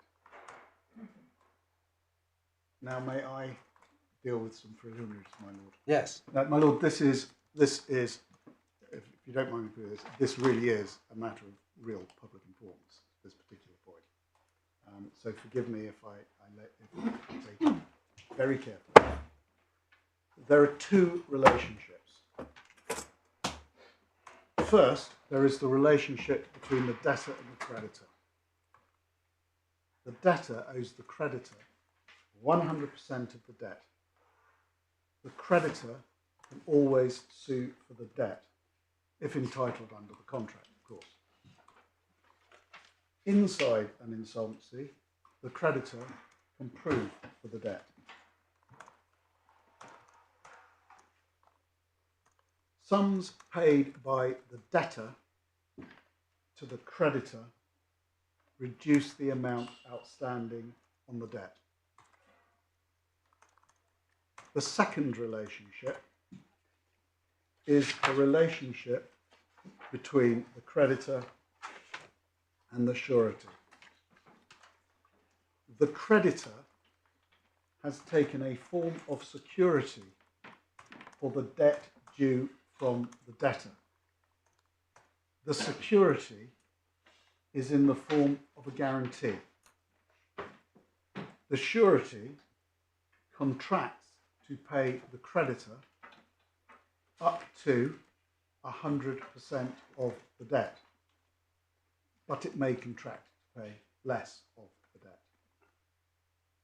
The surety has a secondary liability by which the surety has contracted to pay any shortfall in the sum paid by the debtor to the creditor. As I will show you, the distinction between the primary and secondary liabilities is critical. If the surety pays 100% of the debt, the surety is entitled to stand in the shoes of the creditor and pursue the debtor. Until that point, there is no direct relationship between the surety and the debtor. It is a relationship that arises by way of subrogation. So does it follow that if the surety pays to the creditor words carefully, an amount equivalent to the full amount of the debt, that discharges the debt. No. The debt is not discharged. Well, the surety, no, you have to analyse the individual contracts. The surety owes no direct debt to the creditor. Now, we'll come through all of this, but it's really important that we're rigid about the relationships, my lord, if you'll bear with me. Until that point, the surety cannot sue the defendant. Until the surety has paid the creditor, he cannot sue the debtor. Sorry, I said defendant. It is only when the surety has discharged the debt that the surety is entitled to sue the defendant. No, Debtor. I haven't understood that, because I just asked you whether if you paid the whole lot it discharged the debt, and you said no. Well, And then you say it's not until the surety discharges the debt. Yeah, but the surety is paying your point the was creditor. the surety can't discharge the debt. No. Sorry. We have to get this absolutely right, and I'm sorry if I'm being unclear. The surety pays the creditor. When the surety pays the creditor, the surety, by right of subrogation, can then go against the debtor. Yes. Until that point, the surety has no claim against the debtor, no direct relationship to the debtor. And I think, your lordship... I find that hard to understand. Well, that's pretty fundamental. The surety's entered into a contract with the creditor.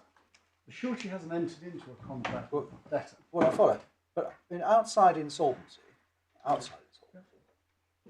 if the debtor contracts a debt to the creditor of 100, and the surety pays 50. To whom? To the creditor. Yes. The surety surely has a right to be indemnified by the debtor for 50. No. No? No. No, the right to subrogation hasn't arisen yet. And your lordship will see how this works through. So, if the surety pays 50, yes, and the debtor pays 50, to whom? Sorry, to the creditor. The creditor. To the creditor. They pay half each to the creditor. Yes. Is the surety then subrogated? Can he then claim his 50 from the debtor? Yes. Why? Why? Because the creditor's claim has been discharged.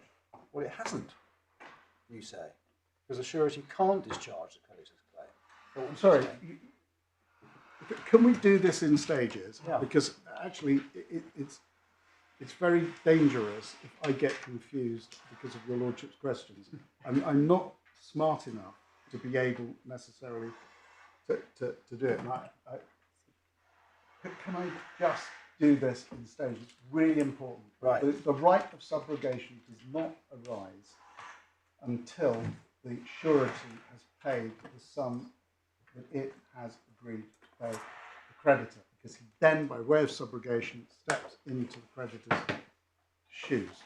So, if you're saying if the surety pays 50 instead of 100, he has no right of subrogation against the debtor, in which case you would be balmy if you were a surety to pay anything other than the whole amount or nothing. Well, you can agree that you will be guaranteeing for £50, and if that is the contract between you and the creditor, then your right of subrogation will arise. So, yes, but if the debt is 100, yes, and you have agreed as surety to give a guarantee for 100, but you make part payment, then you're in no man's land, is what you're saying. well, you have no claim against, but I'm going to come on to the consequences, because the creditor doesn't just sit there and have the 50 and then get the 100 from the debtor and goes, whoopsie-doops, I've just made a huge profit. Remember, this is a form of security. It's a form of security to the creditor, the debt due from the debtor. Can I, but yes, if you only pay £50, your right of subrogation has not arisen until such time as when the whole lot's been paid, the creditor must account to the surety for any sum that the surety's overpaid. what is the nature of that rule which prevents any right of, so to speak, subrogation arising pro tanto at an earlier stage? Is this a rule of law, a rule of, I can't... Well, yes, I mean, these are all rules of law, well, and I know, but I'm sorry, take you through all the cases. Is it judge-made law? I mean, where do we find the... We will find will be a clear Yes, statement. yes. You're going to find all of this, and there are lots of very exciting books about guarantees. But the point I'm on at the moment is you've got to bear in mind you have two different relationships. Right. It's fundamental. If you don't mind me putting it, it's really fundamental. Yeah.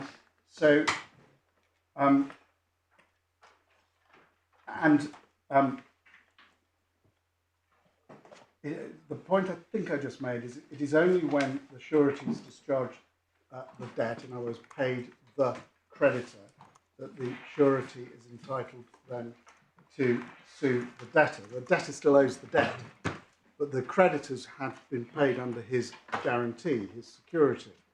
So the surety then steps in and he sues the debtor. And the right of subrogation, of course, only arises if there is at that point a debt due from the debtor to the creditor, because otherwise there is nothing to be subrogated to. And it's the right of subrogation that results in the surety standing in the debtor's shoes. Well, I'm going to come on to the 100% point because it is all absolutely crystal clear and not a problem. But please let me get to that. The answer to my Lord Justice Henderson's question, which was at page 154, about why there is this superstructure, is because there are two contractual relationships and a right of subrogation that only arises if the surety discharges his liability to the creditor in full. And my Lord Justice Henderson's comment that it would make more sense to say that you can just reduce the debt pro tanto doesn't work. And it doesn't work because it turns a secondary liability into a primary liability. And that benefits the debtor and the debtor's creditors at the expense of the surety who has made the payment. But if that payment... Sorry, say that again. It benefits the debtor and the debtor's creditors at the expense of the surety.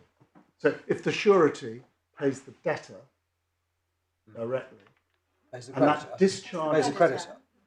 Sorry? No, I know, but I was going to the point that my learned friend, my Lord made yesterday, that it discharged the debt, and I'm just explaining why that doesn't work.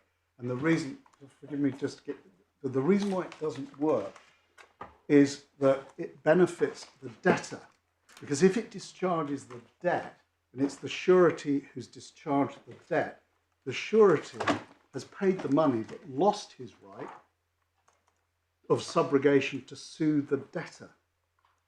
Because ordinarily the surety pays, what the surety should do is you pay the creditor.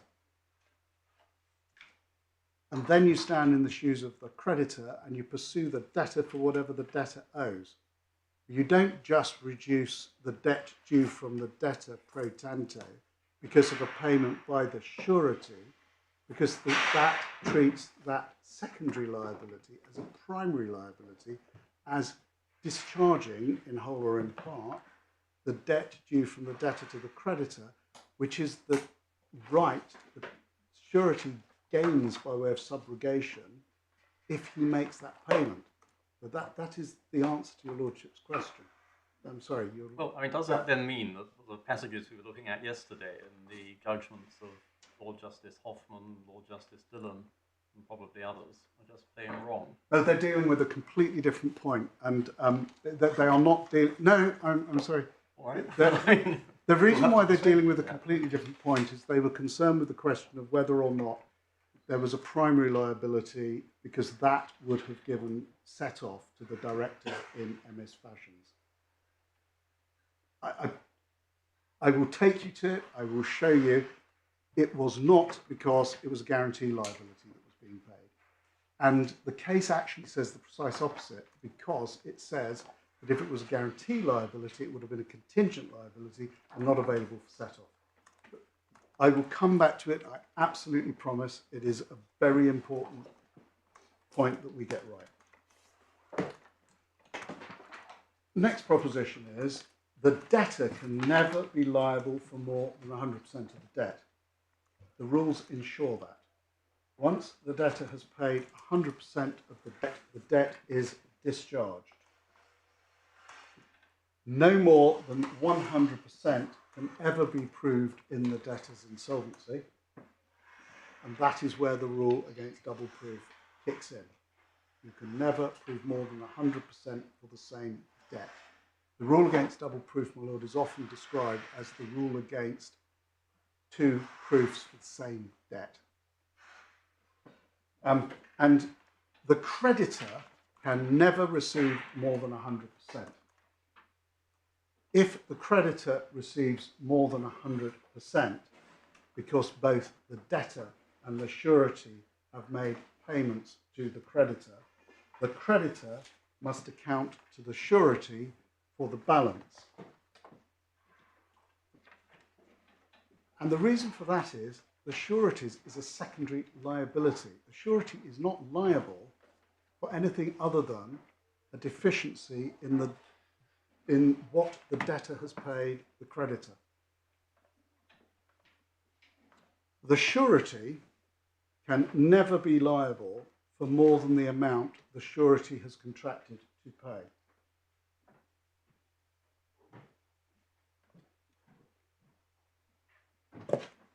And if they pay the creditor 100% of the debt that they owe, they are liable for no more. Because the liability of the surety is a secondary liability, when the surety discharges their liability to the creditor, they step into the creditor's shoes and are entitled to pursue the debtor up to 100% of the debtor's outstanding liability.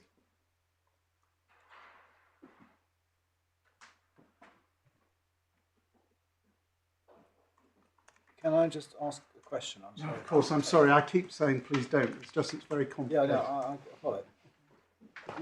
Let us suppose that the debtor owes 100 and it's payable in 2 instalments of 50. The surety guarantees the second instalment only. The debtor pays the first 50 and fails to pay the second of 50. The surety pays it. Is he subrogated to the creditor's rights for the 50 that he has paid? The surety is subrogated to the creditor's rights to the second 50 from the debtor. Right. Now suppose the debtor owes 100 and the surety guarantees up to a limit of 50. Yes. The debtor pays 50 and the surety pays 50. He's paid as much to the debtor as he agreed to be liable for. Is he now subrogated to the creditor's rights? He can then, yes, and he can sue the debtor for the outstanding 50. Right. Because that is the sum that the surety has paid the creditor. It's the outstanding 50.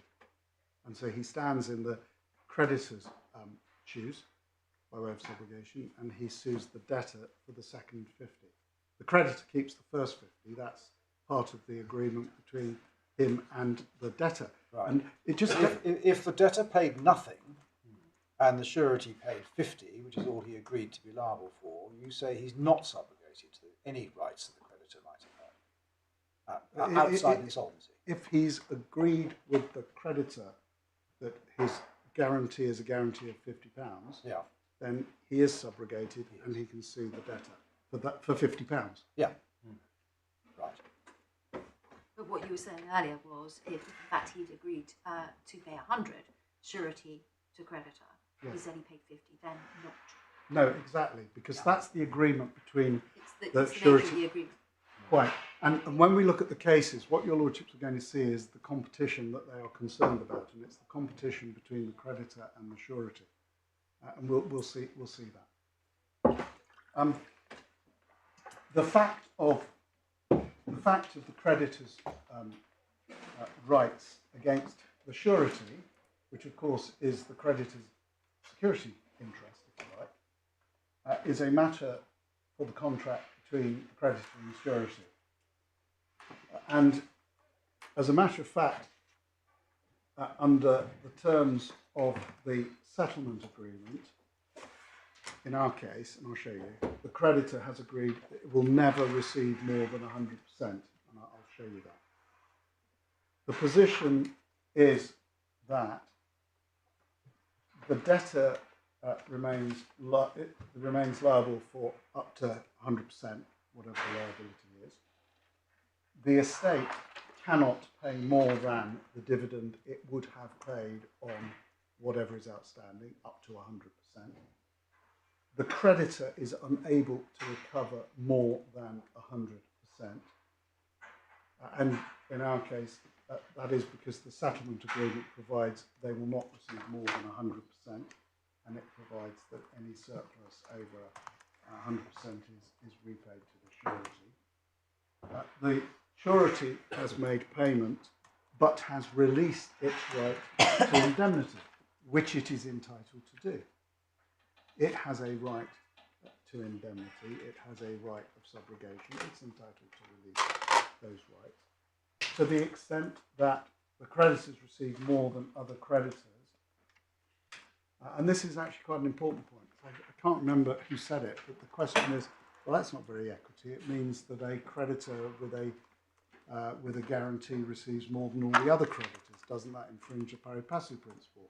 And absolutely not. The reason why the creditor has received 100 more than the other creditors in that case is because he took a security in the form of a guarantee, and the surplus over and above the dividend on 100% of the outstanding debt has come from the guarantee, which is why you take guarantees. He is in the position of a secured debt. It's not, and this is important, it is not because the creditor has received more of the debtor's estate than it should have received. It still receives precisely the same dividend, precisely the same as everyone else. It has got a right of guarantee, and if it receives some more money under its guarantee, that's why it took the guarantee. So this is obviously an important point. I mean, one might have thought all this is obviously relevant. Perhaps the main reasons one takes or one of the main reasons you take a guarantee is just you think it's a stronger covenant, or for various reasons you want to have two people to call on rather than one. Mm-hmm. And that's a separate point from whether it actually operates as a security in addition. You're saying yes, it does. Well, but both are true, and in fact, well, we'll see in some of the cases that there are primary and guarantee liabilities. The flaw in the discussion between my learned friend and the court yesterday is that it did not properly identify the competition that the cases are concerned with. The cases are not concerned with a competition to a larger slice of the debtor's estate. They are concerned with a competition between the creditor and the surety to the same slice of the debtor's estate. And the question of a larger slice concerns only the extent to which the surety makes a contribution to the creditor. Now, if I can summarize the arguments and the order in which we will take them, there are 4 points that we wish to develop. First, there is what my learned friend called the general rule outside of an insolvency. We disagree that the general rule outside of an insolvency is that a part payment by a surety prevents the creditor suing a solvent principal debtor for the whole amount of the principal debt. To the contrary, the creditor is entitled to sue for the whole amount of the debt, but with an obligation to reimburse the surety once the creditor recovers in full, or to be more specific, for any sums the creditor recovers over and above the 100%, because the surety has guaranteed the debt. and if 100% is received, the surety should no longer has anything that he's guaranteed. This general principle can be seen running through the decisions in SAS, Ulster & Lamb, and the Australian decision in Westpac. Those cases are not the cases relied on by Deutsche Bank represent general law. Second is what Deutsche Bank calls the impact of insolvency. As to the general rule inside insolvency, we say that this is the rule in SAS, which has been good law for 125 years. And we will also take your lordships to two of the cases that were referred to in SAS. And your lordship will see that it's a longer historic roots. The rule exists to ensure maximisation of recoveries by the creditor and to prevent the unjust enrichment of the debtor and by implication other creditors. And my Lord Justice Lewison asked if there was authority for the core proposition that the creditor can prove for 100%. It is the application of the basic principles, which I'm taking your lordship through.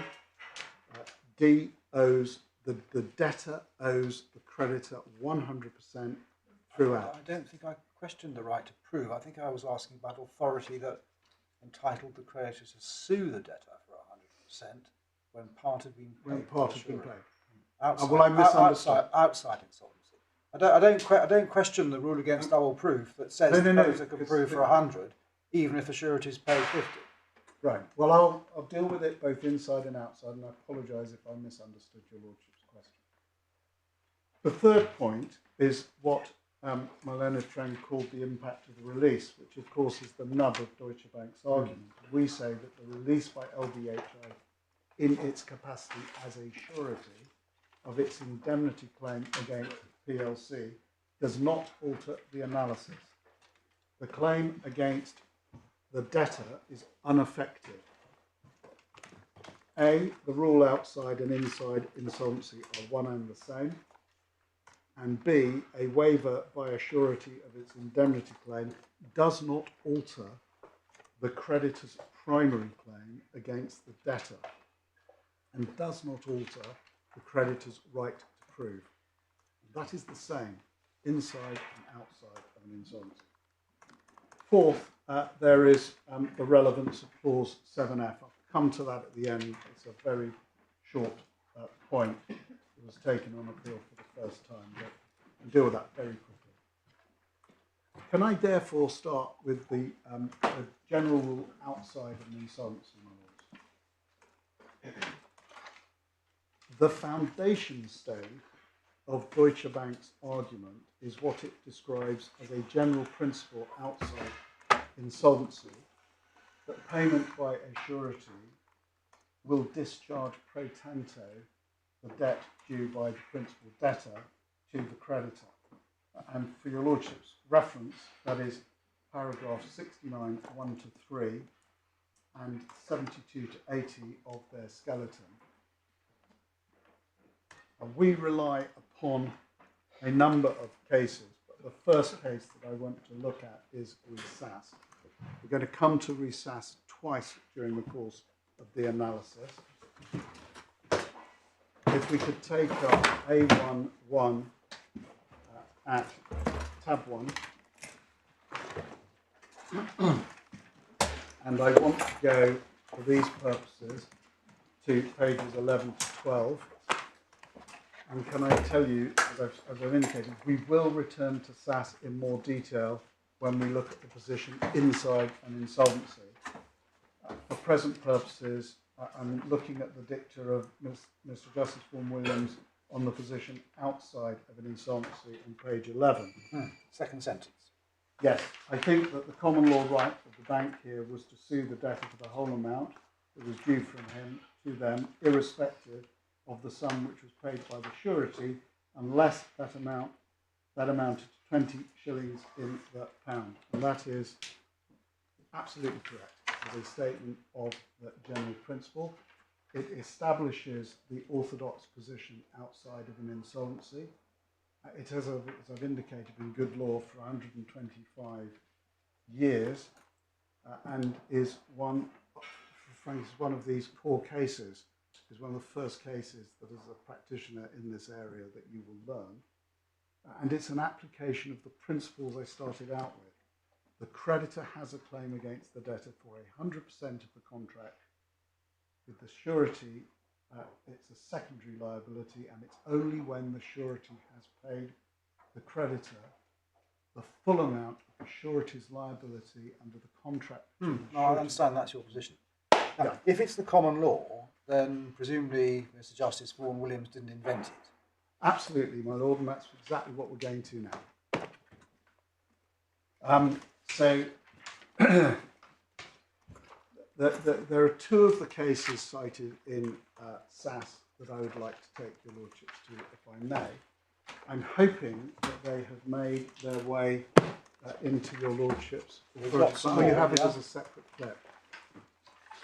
Splendid. Well, as long as your lordships have it. The first of the authorities that I wish to look at is Midland Banking Company and Chambers.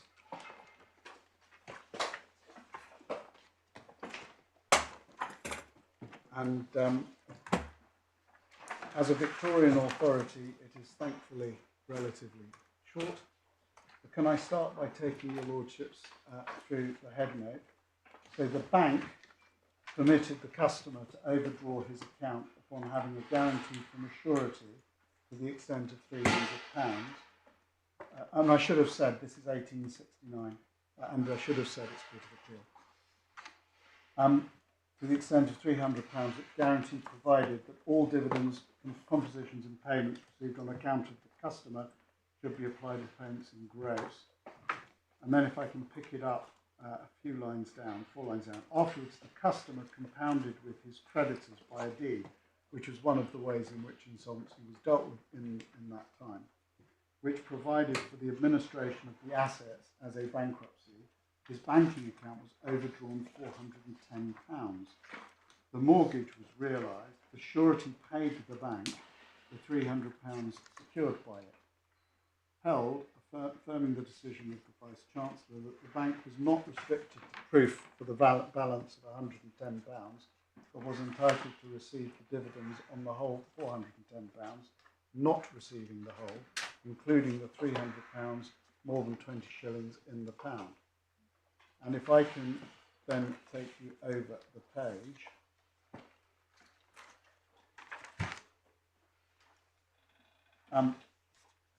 You can pick up the facts in the third paragraph down on the left-hand side. At the time of the execution? Yes, my lords. If you cast your eye over that, you can see the numbers, and you can see that the Mr. Thorpe paid over £300 in discharge of his guarantee. And then picking it up further down, the trustees contending that they were entitled to prove for only £110, being the balance due from Mercer after deducting the £300, asking and so on. And Vice-Chancellor Malins made a declaration and the trustees appealed. And then on page 400,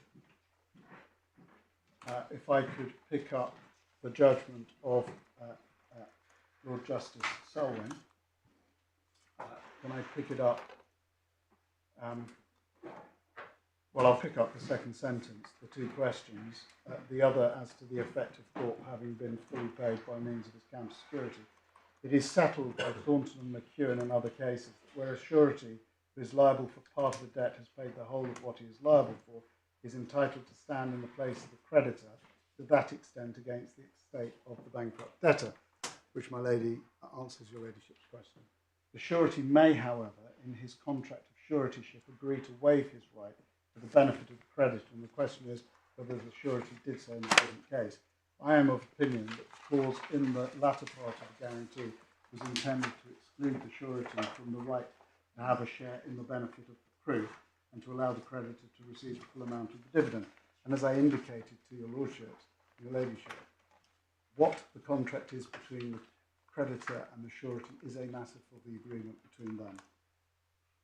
This being so, there only remains the question of whether the position of the creditor is affected by the fact that the surety has been fully paid by means of the security given him by the debtor. And then over the page where you can see Lord Justice Gifford, I quite agree with the opinion of the Vice-Chancellor and do not think there's any reasonable doubt as to the meaning of the guarantee for it in terms first the dividends received from the principal debtor, which must apply to the dividends from his estate, and then further down, such payment stands in the same footing as if it's been made by Thorpe out of his own money and furnishes no ground for reducing the proof. And there you see the roots of the concept that there is a difference between the primary liability and the secondary liability, and the secondary liability makes no difference. What it establishes is that where a surety has made a part payment and has waived his right to subrogation, there is nothing to prevent the creditor from claiming the full amount of the proof against the principal debtor.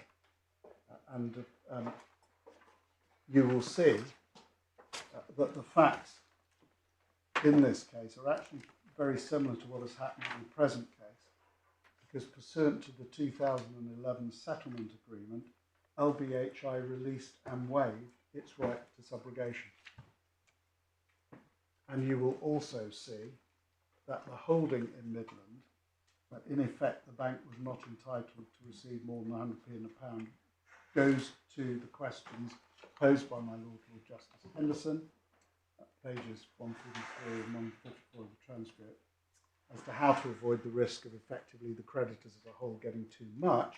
And I think I've answered that point, because it's as a result of security, and if they do, whether this has to be held on trust. And the case establishes that while the creditor is entitled to prove for the full amount of its proof, it should not receive more than 100p in the pound where the guarantor has waived subrogation rights. And my Lord Justice Henderson you were rightly concerned about the creditor receiving more than its fair share, rather than reducing the proof, and the creditor can still prove the full amount. I mean, I think my concern was partly this seems like a rather clumsy mechanism. I mean, of course, the creditor can't end up with more than 100, but no. It seems a rather roundabout way to ensuring that objective. He actually gets more than 100, and you then have this trust mechanism, which is supposed to deal with the problem. I mean, that seems like a commercially rather roundabout and unsatisfactory way of dealing with the point, which I suppose your answer is, you say that's a necessary consequence of drawing the correct distinction between the primary and the secondary liabilities. Exactly, that is exactly the point. And it is because there are two... I mean, it doesn't really alter my feeling of sort of disquiet about that being what the law requires, but I do see the point of I see the force of your argument. Well, yes, I mean, there are two separate relationships, and it is working, once one has dealt with the debtor and the creditor, one's then looking at the creditor turns around and looks and says, well, how much was outstanding on my guarantee? And the surety is entitled to say, well, you know, you've now been overpaid, can I have the rest back, please? It's only guaranteed it up to 100%.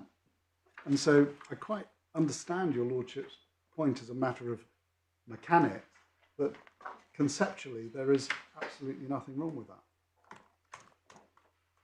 Yeah. Can I then take you to the second authority, please, my lords? The second authority, as I hope you've got National Provincial Bank of England in re-Rees.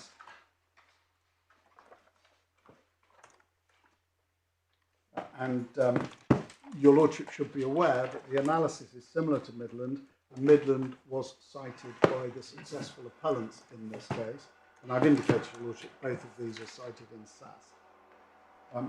So if I could start with head note.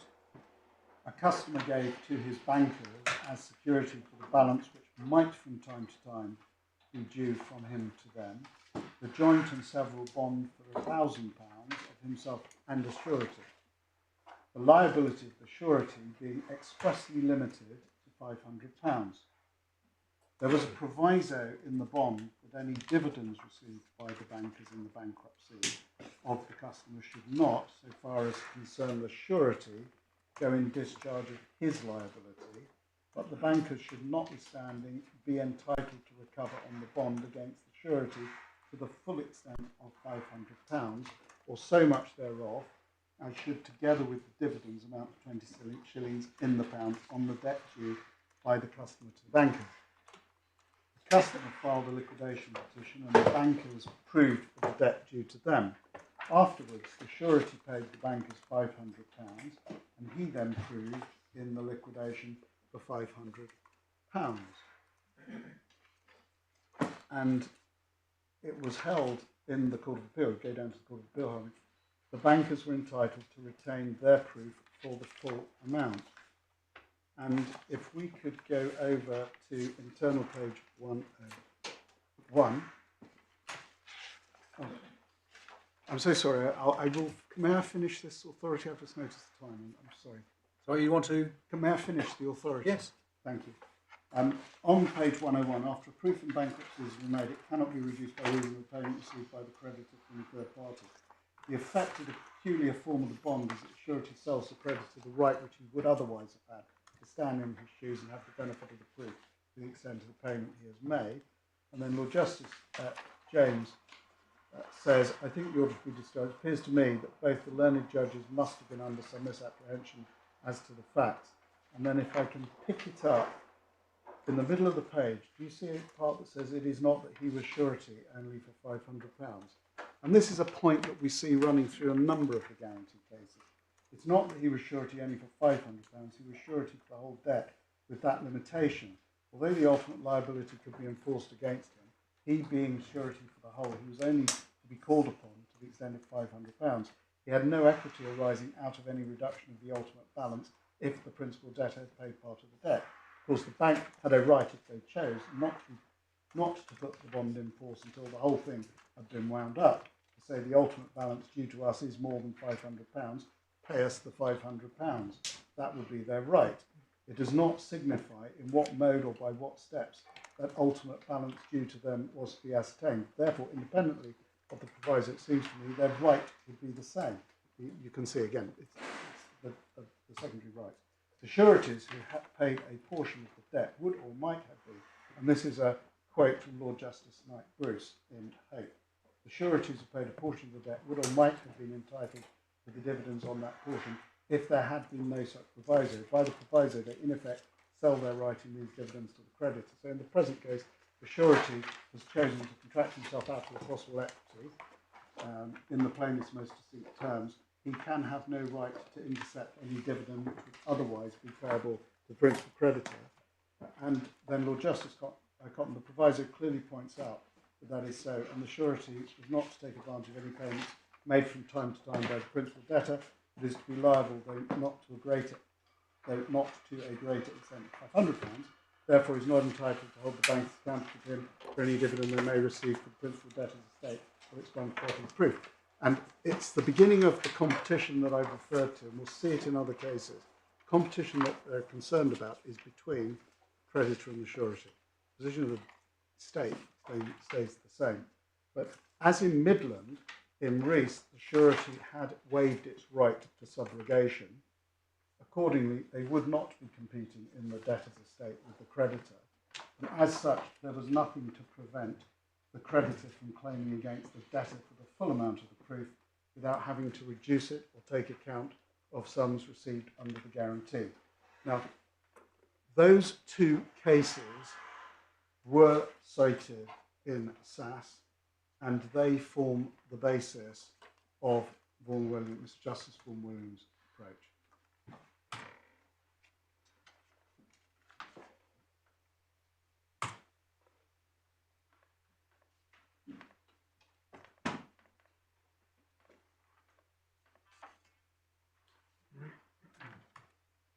My lords, is that a convenient moment? Yes, thank you. 2:30.